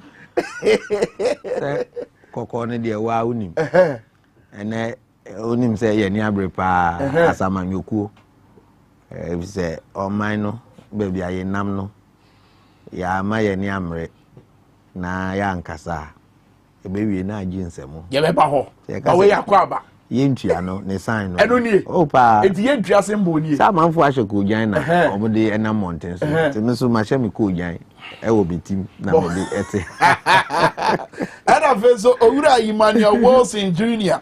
Onu ye chief crusader Emma Crusaders Against Corruption only obu gire tia ketasese ene proye ku kese pa wo o my Ghana ya pa na cha se o be fia ya nya ne de na nso no kokko no wa cha kokko sunu kubi we no never for my friends why color honorable onua it is a boko mi hu wache oh yes we dey mo fan che me no credit o kan ye na no credit mo pe mache but yes we for do so a oye ni nyina but ye can wo misrim say yaba ne ni aye dey yaba honorable pneumonia call cancer but yes as ye fan come twetwe ne chise so na make us say call Franco Trading Enterprise phone papa na ohwe no sabeka say iPhone say Samsung say Nokia and afezo TV a ye defin fam down we na wetimi ahwe ni ye na ni ye kama pa no uko Franco Trading Enterprise on sabeka bi abon from nyunu eye air conditioners Franco Trading Enterprise akra sununku bi so e de aba eye o my Ghana mesrew se uko ho on sabeka bi ato omonkura bata kese pa no e wo adabraka won kran he ya obetima from 055939 and 0302225651 Franco Trading Enterprise was still phone papa fie honorable inquest Abraham make say when arefo ne atiefo mamfa ntomo anim say honorable me sure so wonim saade we na say ayiye kese bi eda garafo nyina asre so ye honorable Kofi Adada yi no na minim say dwumadie bi koso ewo mrashe bedwafie manim edan no anim ho na enam sa no omo organize demonstration am yen aso ate say apostle for no say omo entwen kakra na nonkro bo pae mu a ansa na omo ne omo dom no etima hyase every obra sport anante enkran krom ho eti we akogan na otwe nsem we no de beto ye ne bare yen so as freedom no ene nsem ekokko so ene Ghana for na epu aba mountain so eba ba ye kire ensem no doso university a church for die wom aho kire wo Ghana edie wom ena afenso ne kese mpa ye e-levy adenti na wo se saade we yesie wa bra aban ede na no di sem dodo na abetudwa wo sansem yi nyina mu honorable yo menia meda wase anopai na machia watifo ne wahwefo na menchia so akwama me constituents German North for de bia me ka me ba fidua mu ha na manchia omo na chese maye no amie pay fi so mada roma na me wo hai that's right de bia me dru bia na se me chia omo akwa sonko so na fe so machia me parliamentary leadership minority leadership ayewura Haruna Idrisu odaya no kwasem ni papa no ne 4 lieutenants no nyina no adwuma omo bo no superb. Now you can't leader or you an epitome of leadership. If you say command now or command the respect now command from here no any adikitwa no matter your size is necessary near your city assemby abano nya di na no to pe ne obeka bia no kokos no edi na chitie it shows qualities are or any lieutenants nyina. Okay, honorable mamanya announcement we quick one. E ma mo hwe Tvxyz na mo di achi e Facebook like Power 979. Mfonyi a wo hwe ye kire ekoso sabre e wo enkran ha Obra Sport Kwame Nkrumah circle interchange ho. Na ebo no nsia pound sima dumienu no sabre ni mu na ye twa we na we honorable Owura Joshua Kamba national organizer ma NDC amanyoko no ono bra no ne twetwe nkomo no that was around 7 mu ho no ena na ye twa sade we ti nia latest videos no ye de beto dwana matima hwe nia eko but honorable to aso nyina ye wi a ye kwa akoka yeah te se na meka no me chia omo na kokos no in general so ma chia omo kwa so na mafa akwanya so abo ye nyina ye ho abaso brakwa me enye adekitu ani enamu ewo fie ho ba ni nyina mu no we have decided to stay focused united enyoma bebre na ye pese facility yentem but yanya aka se Ghana for ne represent omo interest nye ye parochial interest intino ye ginam se ye die tio ye moja bibia se se ye de ko e de gi oma we si won we will do it. Say ade wo ho na man mu nyina bo hu bra say ade enye wo aso na broni beka say wo conscience it's a say utie. What is leadership? We are the kind near womom esom woman for and this is idea ye lucky we don't understand some of these things. Say unya akwanya now be di nipa anymore. Unima memeka say leadership is all about servitude. Ye use a candifua umom na wusum nipa but ye mu bebre nti ase nti no ye nya ye candifua pe omo ayi ye say ye mum besum won no na akobasa omumum na enye de emesum ye na leader be at the moment a wo be assume that role no it means you are failing. But say kra oba wo ekwan bi a wo pese wo de omomu wo besum no e fa so na to dan so a wo pese omo nso ehunu se sa kwan no ye kwampa e bebo omo even when omo nti asese e kwampa unim sa de no mebo se udi womanfo anim na udi omo tu sabia na sane ye sapa ebe den na ne padom ni nyina beka se saya uni ye twai enye sapa ye ni wachi anya fi ubenya kakra bi a ombeka se ne papa yi ekan ana ne ye kan ni kan ye fa ya dwenye de enkoso yi levi asemba ye minim se mo commenting so mo ye interviews ahodro what is the outcry of Ghanaians? Ghana for nyina yesu ene say we are already burdened ye wu na yes and the load ni bi aba be gu ye ko mu me problem a me wo ene say sika ya gege beye emfie enum ene busumi mienu eni etu ahodo a yagye afri Ghana for ho ebusia ahodo a yagye afri Ghana for ho e de na dia ye can tax revenue nko ha within MPP 4 years Nana Akufo-Addo betra kunya so 400 billion Ghana cedis and the tax revenue omagye within these 4 years. Yura Mahama enyamu only 197 billion into Usha. More than twice of that amount to Yura Mahama enyaye. Meanwhile, no cranny a Bob Brand say, oh, or year 2 Uka say the current communication minister, Yema Meoslo Usu, Eka say, ɛyɛ toɔ agyegye ne yɛde bu ɔman de na ebusia bɔ ebusia ɛne toɔ ɛne yɛ gidi abu ɔman a anka ne baketo ɔwɔ ebetime abu man primary 6 asɛsɛn betimi abu man ɛna deɛ na asesa yɛwura ba omiase o NDC for the to ahodo aba be gu Ghana for so ama yekom ebu ene na di ahokyere no aba nti oba ne anim se Messiah obeye nkonya yese yeti sika no so ekom ekuye nti e ba ye ne anim se omo beye miracles no na sika ne yeti so no ya pagya ne ayi sika no na afi ye de aye ye ho yie na abedane ade foforo. There's hardship in the country. I want to say what my no. And your COVID now go far back. COVID aye dey. To say mama hold on my economy so far. Ma can be Ghana can ho. O my say COVID na COVID ama ya distress ah. Your revenue targets are ya setting in no. We may not achieve those targets. In 2020, we exceeded our target. 2021, we exceeded our target.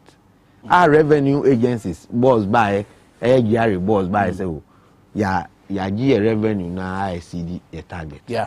And it say economy ninye na COVID abam ama restrictions bi no ni nyoma na enko ya. Ye dan gigi to because nipa na hia adwuma okonya to no wan antua. But it was the chichire ma. Na me kan ya gi to na ama na bruso ama ya nyamfa so de. So how do we blame COVID? Say COVID na my economy no I collapse because say COVID intia e to say etua no ye ntumi ntua there will be shortfalls. Meanwhile I exceed your revenue targets. So where lies it? Mismanagement and a profligate expenditure. Ye nwini Ghana for ho. Ye dware wiem say abronoma na ye nam wiem eho enia yetupono eho na yeda sebi o ka fracture eho ne ye wa ye adwun so de gu ya ye wo form.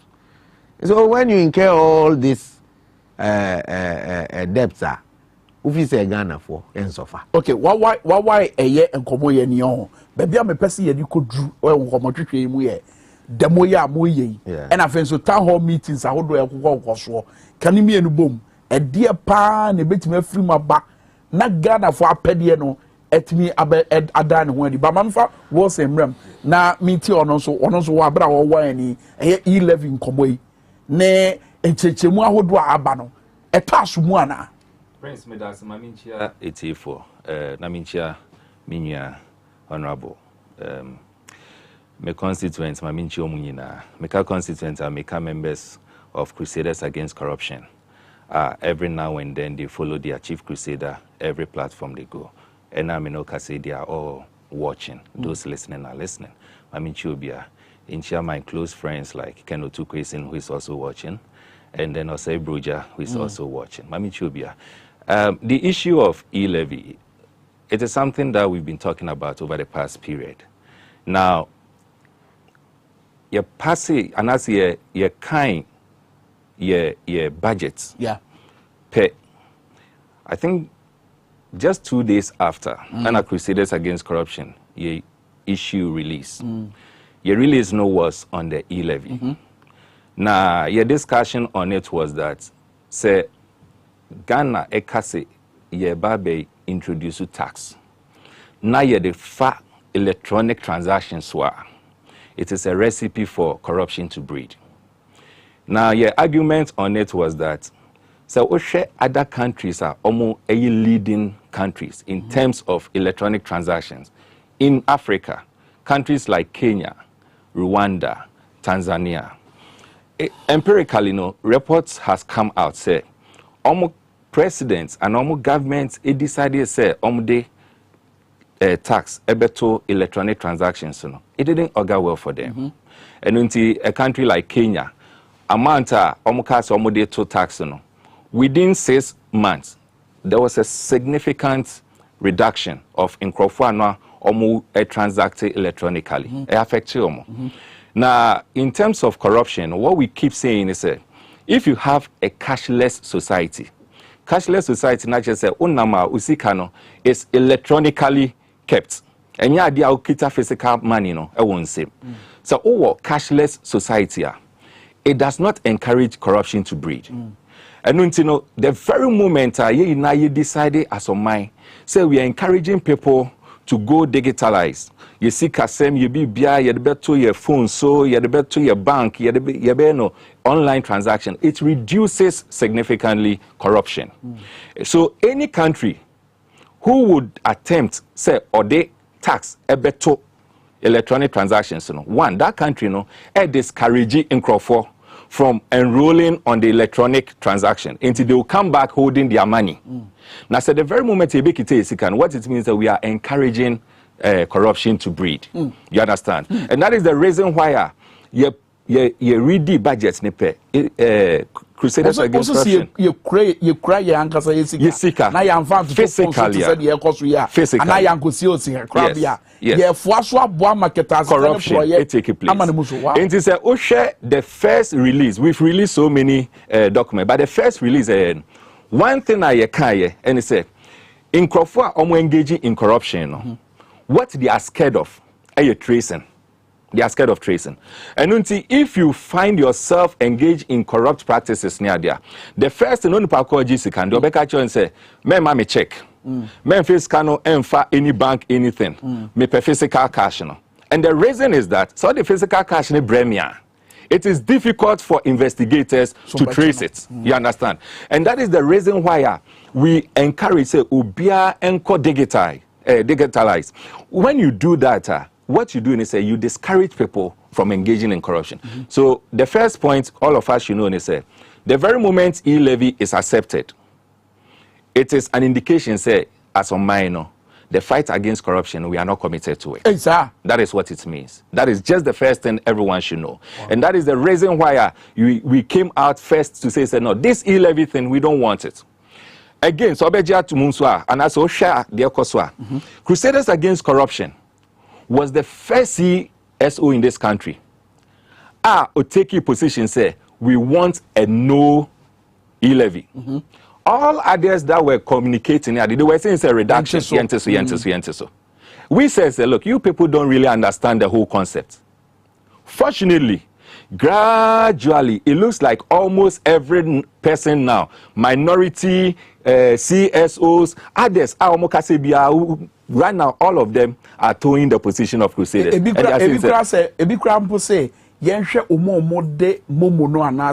Electronic transaction. Yeah. Because a 1 year GDR and a enya emphasis. You understand? No, I'm coming. We are saying, say, there's no need for an electronic transaction tax. Whether it is 0.0001% or whatever, absolutely no need. We were fortunate, say, we had in Crawford among groupings, discussions just last week. Again, I think yesterday it was all over in the news, even in Daily Graphic yesterday. Fortunately, last week, Crusaders Against Corruption, Ghana Pentecostal and Charismatic Council, discussions. I'm sure some of you were following and heard it. A presentation, the reason why they should also come on board and speak for the government to listen, say, we don't want an e-levy. We gave the reasons near there. Said they will study our presentation. And in fact, Omaba out Abekasa. Mr. say you bet me the screen is GPCC Ghana Pentecostal Council. Almost someone will cover a year 11. Almost say a adia M1 a year Ghana for cry. In fact, say bet me this up. Adansi day now to screen so no need for e-levy. Check misappropriation of public funds. GPCC to government. This was as a result of Crusaders Against Corruption, engagement with GPCC just last week. Today, before the day ends, my secretary is writing a letter which will be signed by a board chairman. We want to take it to them and thank them for coming to accept the position of Crusaders Against Corruption Ghana. You understand? The other thing, and so the fact say, minority in parliament. Look, you issue this statement. Some of us have never rested. Almost every day, your parliament to ensure, say, the minority will do the right thing. And I want to use this platform to commend them strongly. Sir, this is one of the few times, as an individual, I am so proud. So we have parliaments. Because parliamentary basic role as a check, this time it is really working. And it is as a result of the strength of the minority in parliament. And we want to commend them for that. Strength as there's the case of Honorable Jachi Kwesen. There's also this Sarah Safuoba now. So it all boils down to a game of numbers. To say the young who about how amatutu or Russia Begafie. One more side, Honorable Ahenkwa. A who be woman say one shall munya numbers no and to abana said the musipeno.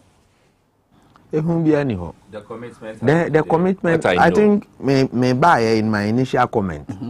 I thank the caucus. And then they commended Yenina on how Yaya United. Somebody say diversionary taxes no a dose, but we have remained focused.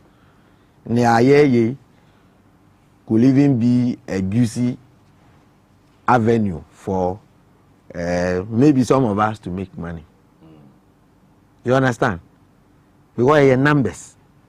So nipa ba kukura ni hwa. A problem, but your whips no. Antina may ball leadership no. Abaso.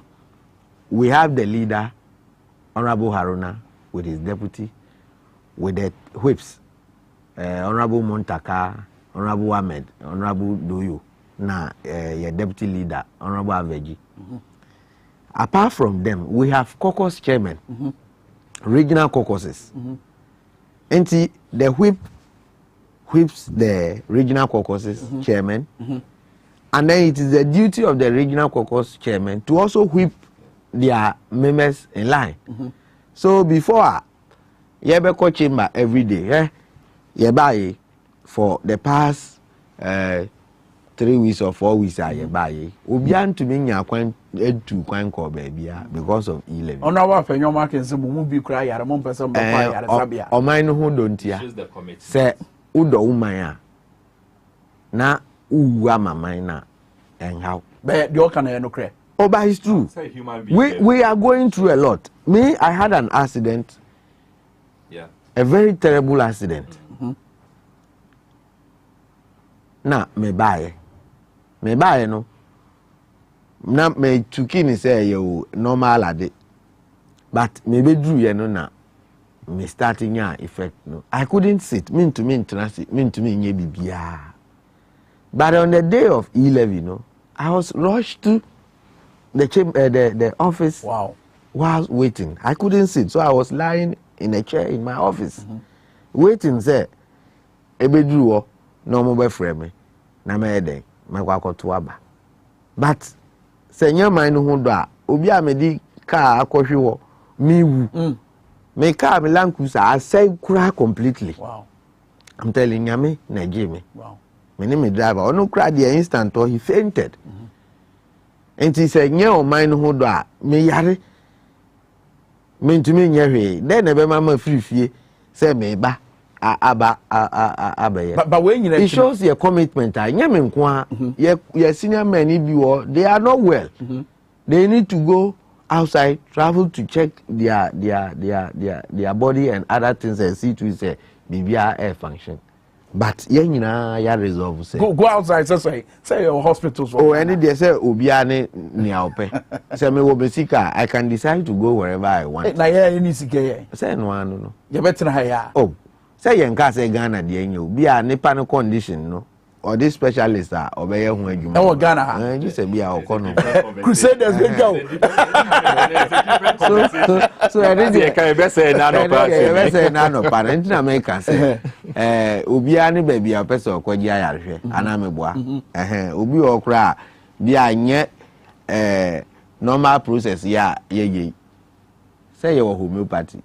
Yeah, bia nim say bia ko India omo system no kama we know but Ghana so bi wa ha oh and America say obi ani ba bi opese Prince where they mention my you move on with the focus but America say the caucus is focused very united. Yeah, but the point is numbers you can be focused. You may have your numbers but the dear nature say bibi papa bit me free maba wa bra as we speak bibi mo ye chere bibi papa town hall meeting so cause ye chere no mo chere Ghana for empenyimfo say aboso ba ena magya ye den epaye unim say the first time bill no kra ye nyanko mu ye nyanko mu ne ba ya ye separate ye no say omo bele ye any refer the man finance committee and say they should go and sit on it work. That is how parliament works. We look at the respective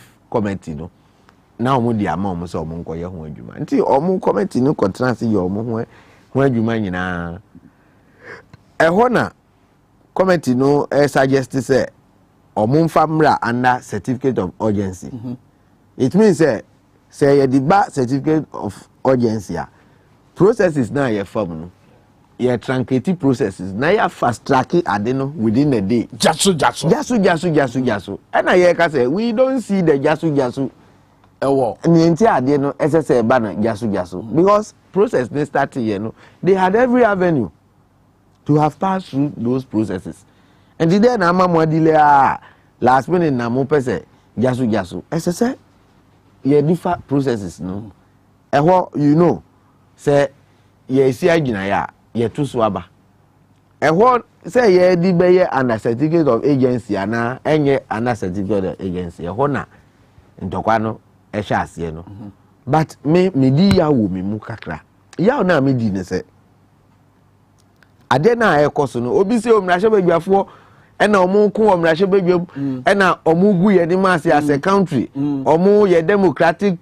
credentials ayanya no parliamentarians no say ye credentials no ye nim somebody enka adwento ato nti moto ato adwene you know ye wo mra ye di ye adwuma e wo fie ho nti se mra na ye di ye adwuma no ekoye se pick and act ana you select say we favor me me di be ye adwuma and favor me dia me mfa nya adwuma na ye nyina amla ne chichire ye na minim say sa tactics no na wo use say ne be favor me na me di be ye adwuma ne em favor me ne dia me mfa nya adwuma do you think say ye be comply we ye mom na say Ghana for e commend ye say nyamra she be mo papa nkofo nsu nyamra she nya mo won nkofo si nya papa no what brought it ye wo mra ye si speaker anywhere na be di akire betena konwam before a speaker obi free okope na ye ba sitting na clerk ebebo parliament amane say speaker is unavoidably absent okay enti in his absence no say na be di akire ne baako ebetena na konwam enti abedi akire abeba betena na konwam pe they clothe you with all the powers of speaker you know very well say you're standing on this nature even in the constitution say yeah to aba when it come to decision making na speaker and Twaba on taking decision. Yeah, debate ya on contribute.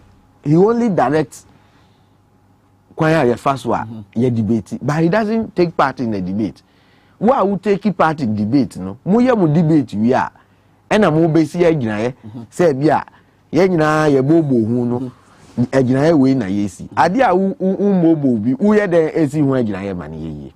So you being the speaker at the same time, we say ye parliamentarian at the same wom say ye MPs na ya hyehyɛ mra say over say dey see ne kwan so ano no no say ye din ema deputy speaker sorry ekoyi ne gan no to ho ema ni nua na ote wo no gi ne gan no hye betena konwa no so no we koye na we beto ya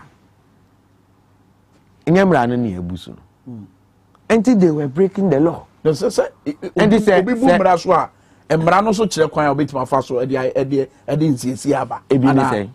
No, wo mra so be. David na me bi sa say. Akonya ben na mo. Na me bi sa say ebi ni say. Yera Rollins kire e bibi o. O se ye frɛ bibi positive defiance.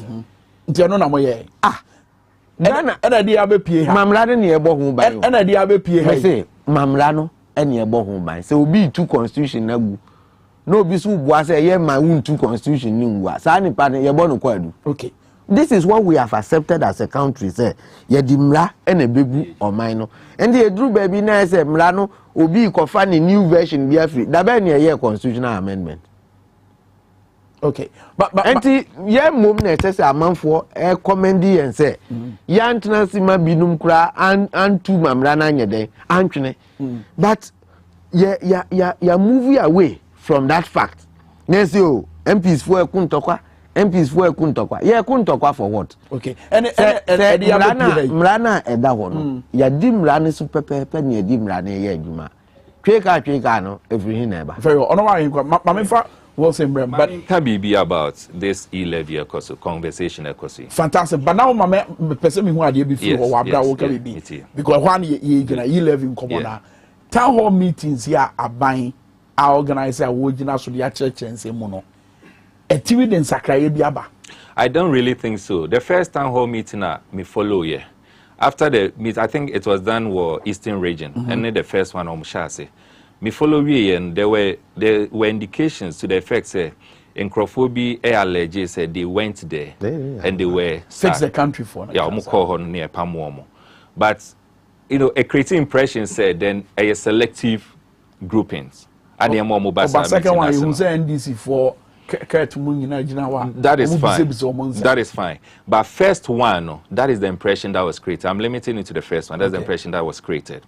In any case, if you bring out a policy, na policy no you good, and a decision be a asuma, you don't need to waste another money to go around and not say okwa explain it. The fact speaks for itself. If it is a good, it speaks for itself. Minjin this said the free SHS policy by obi a town hall meeting. Never. You understand? Into the very moment the policy be beba now wabi decided say okwa town hall meetings and sign and Crawford tumuno. If it benefits in Crawford now, why do you have to go and convince them? It's an indication. Say right from the onset. There is unnecessary disputation. And you're good, but you see, if you say according to President there's unnecessary disputation. Unnecessary disputation. President make it that comment, and that was where I was going to start from. President make it that comment. It's extremely unfortunate that President will make such a comment. For me, an indication that the President will lose touch with reality and will lose touch with what the people or how the people are feeling. And not just the President. In Crawford, Mitra President, it looks like only lose touch. That is why Obi to me about radio so on TV so boldly say if you're able to spend 100 cedis on your poor person. Are you getting it? Sebi. Common sense will not even force you to say this. Especially when you know say you are the head of a certain constituency. Constituency even 2 cedis it is difficult for some people to have. You get it? Now, Bana Bekasi, so to me, spending 100 cedis on your poor person. It is all the party be say by person here who say your e-levy caker. Well, honestly, I have seen this thing, and for me, whether NDC or MPP, for me, this thing doesn't near my worker as a minor. I see this to be very minute, unless it be from where I'm coming from. Well, that before is more of an emotional thing. So men can't be about this one. I would rather want to spend time talking about a whole minister. Okase or the tool booth, washroom. For me, that is more important to me than this one. Okay, unless again, Ubit me also Akache me say the money that was used for the cake, it's a taxpayers' money. I'll be interested in that. But yes, and of course, so that is no more. That and I make us say that one a emotional thing. Until I say uyo being we understand. But for me, as I indicated, this doesn't mean I've seen it on social media nowadays. I'm like, okay, so are you getting it? But Prince, I was talking about the president. What is important? And I say, can't say you hear revenue. But no one is talking about how you spend it. Sika already. My creating impression say without e-levy, Ghana cannot move on because that's the impression being created. Currently, I can say there were 17 different taxes. 17 different taxes. So if there's 17 different taxes, to me manage Sikano. I don't think say that one tax and a baby. In any case, what is the estimation for e-levy? Yes, 6.9 for the first year, billion for the first year. Subsequent year, it will be moving from 6.9 to about 7.4. That's right. And say averagely, we'll have like 7.5 billion each year. Last year, Auditor General's report told you And Crusaders made a comment on it. Auditor General's report a bit suggested clearly, said 12.8 billion. We lost it to irregularities. 12.8 billion. So yes, accumulated. Yes, from 2016 to 2020, accumulated 12.8 billion. That was it. Secondly, OSHA last year again, Ghana Integrity Initiative, Omo report a better Oja. I suggested clearly say Ghana every year, you share 13.5 billion to corruption. 13.5 billion each year to corruption. We are here fighting over 6.9 billion a year. Now, 13.5 billion every year you share to corruption. I mean, so common sense will tell you, say to me, protecting the public personnel, we will save more than what the E-levy will give us each year. Because E-levy will give us just 6.9. Yeah, it is clear to say the year straight to corruption the 13.5 billion. It goes every year to corruption. Unnecessary spending if we are able to cut it down. Mama, one example. The other day I was saying it on one TV station. Mama example. When him says a president, you're president or say, and they will say a culture is something that has been happening. Okay, but currently, the president within Ghana, the convoy or the kono, there's one V8. That V8, Nejuma say it will carry the presidential chair. Akonjane Nkwa. Are you getting it? Akonjane Nkwa sits in one V8. Into share president convoy say 2010 whatever one ekita Akonjane Nkwa. Just this simple calculation. Just this simple calculation. So who use V8? So who use V8? Now say V8 no, it travel an average of 200 kilometers. Yeah. You'll be spending 1,000 Ghana cedis on fuel. All right? 1,000 Ghana cedis on fuel. Let us assume, say the president's itinerary is said that he travels within Ghana 50 times a month. 50 times a month. What it means is say you multiply 1,000 by 50, which is a month, by 12 months. Are you getting it? Do this calculation, and you realize say on that V8 for Akonjane Nkwano, Ghana spends about 120 million a year on petrol. Remember, that car comes with a driver, that car comes with a policeman, Inti car so Akonjane Nkwano. We are spending about 120 million Ghana cedis each year on petrol only. Not to talk of amount you did to your driver, no, Okita Sakano. Not to talk of security manner or Tinasa police manner or guide Sakano. You understand? So these are some of the unnecessary expenditures it taking place in the system. See, to me, it taking those things offer. There wouldn't be any need. Let me tell you one other thing. One other thing. Look at the agencies and the ministries we have in this country. And now, Kasi, we have Minister of Finance, Meboa. You have about 3 different deputy ministers under finance. And yet we still have another portfolio called Minister of State in charge of finance at the presidency, Yochianika. Are you getting the common sense in this thing? Not just that ministry. There are so many ministries. We have your senior advisor, your chief advisor, your one advisor, only normal advisor president, your council of state, only normal advisor president. At the end of the day, all these people are entitled to what we call Article 71. As Gracia, the momo. Have we sat down as a mind? Instead of us saying, say, we need money. As a mind, it discusses, how do we spend the little that we have? No? Very well. Wilson, I think it is the tip of the iceberg. What you are saying, is one of those things. But let's look at the report you were talking about. You're right. Say, we have lost 12.3 or 12.8 billion as leakages. Yes. Where from this thing? It comes from the various ministries and then the agencies, MMDC's office and all that. That is where it comes from. Accumulated. Fine. The presidency must run. And India, we cannot run away from it.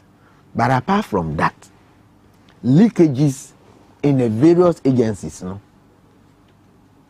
we have to take a critical look at this. It's important. The biggest. You see, the problem, mostly when we are talking about misuse of funds, we always zero it to the politicians. Now you lose focus in more agencies, no MMDAs. That is where the biggest rot echo. Now saying there's a circulation, say Auditor General the report about Ghana Commercial Bank. Yeah. As to the transfers being how much is that money? Yeah. 50 billion or 52 point something billion. We are looking for 6 billion. Anonymous bank account. Close to 7 billion. Say our economy is collapsing. They told us, Minister, any for ye kushia after budget ne hu kroniba post budget ye share. They told us say the e-levy is the backbone of this budget. I say wabo your friend is a one bucket no wabo bucket na si tokro na dia nkurasi ho na wudi asoma akula say fa bucket na anwunu no kosa nsuo na fa begu barrel no ukosa uba na dia begu ubenya bi agu barrel no. So that phenomena will continue. Yeah, at committee levels. So be honest with you. Yeah, be estimates. Now you share previous expenditures. Agency beyond omu beba omu SCD. I'm pleading say I mean discussion where yes and men say you better nya obi wa mu mienu you better nya obi wa na ge tima to aso a kebe bo papa unfortunately me time no e kwa ebre na nya ebre agro no so no na de esa ye ya free tepane tepa fo bedwa bi o e mikrom timi mikrom na em fato anyway honorable Frederick ya ahenkwa na ten nkena fen so eja Emmanuel Wilson Jr. Honorable ahenkwa member of parliament German North constituency and a Wilson Jr. so ye chief crusader Emma Crusaders against corruption kai say yeche na ekoso na humfonyi ne honsam no ye bekoso ade abrem we prem to kase ebomu inside politics ebono mienu Mugabe Mase ebetena se no de nyina abre basabre Ajimanie Powernie what is the biggest mid-morning show ebremo Power 97.9 ma wo hwe TVXYZ mo kwase ane ye nante ye be chachira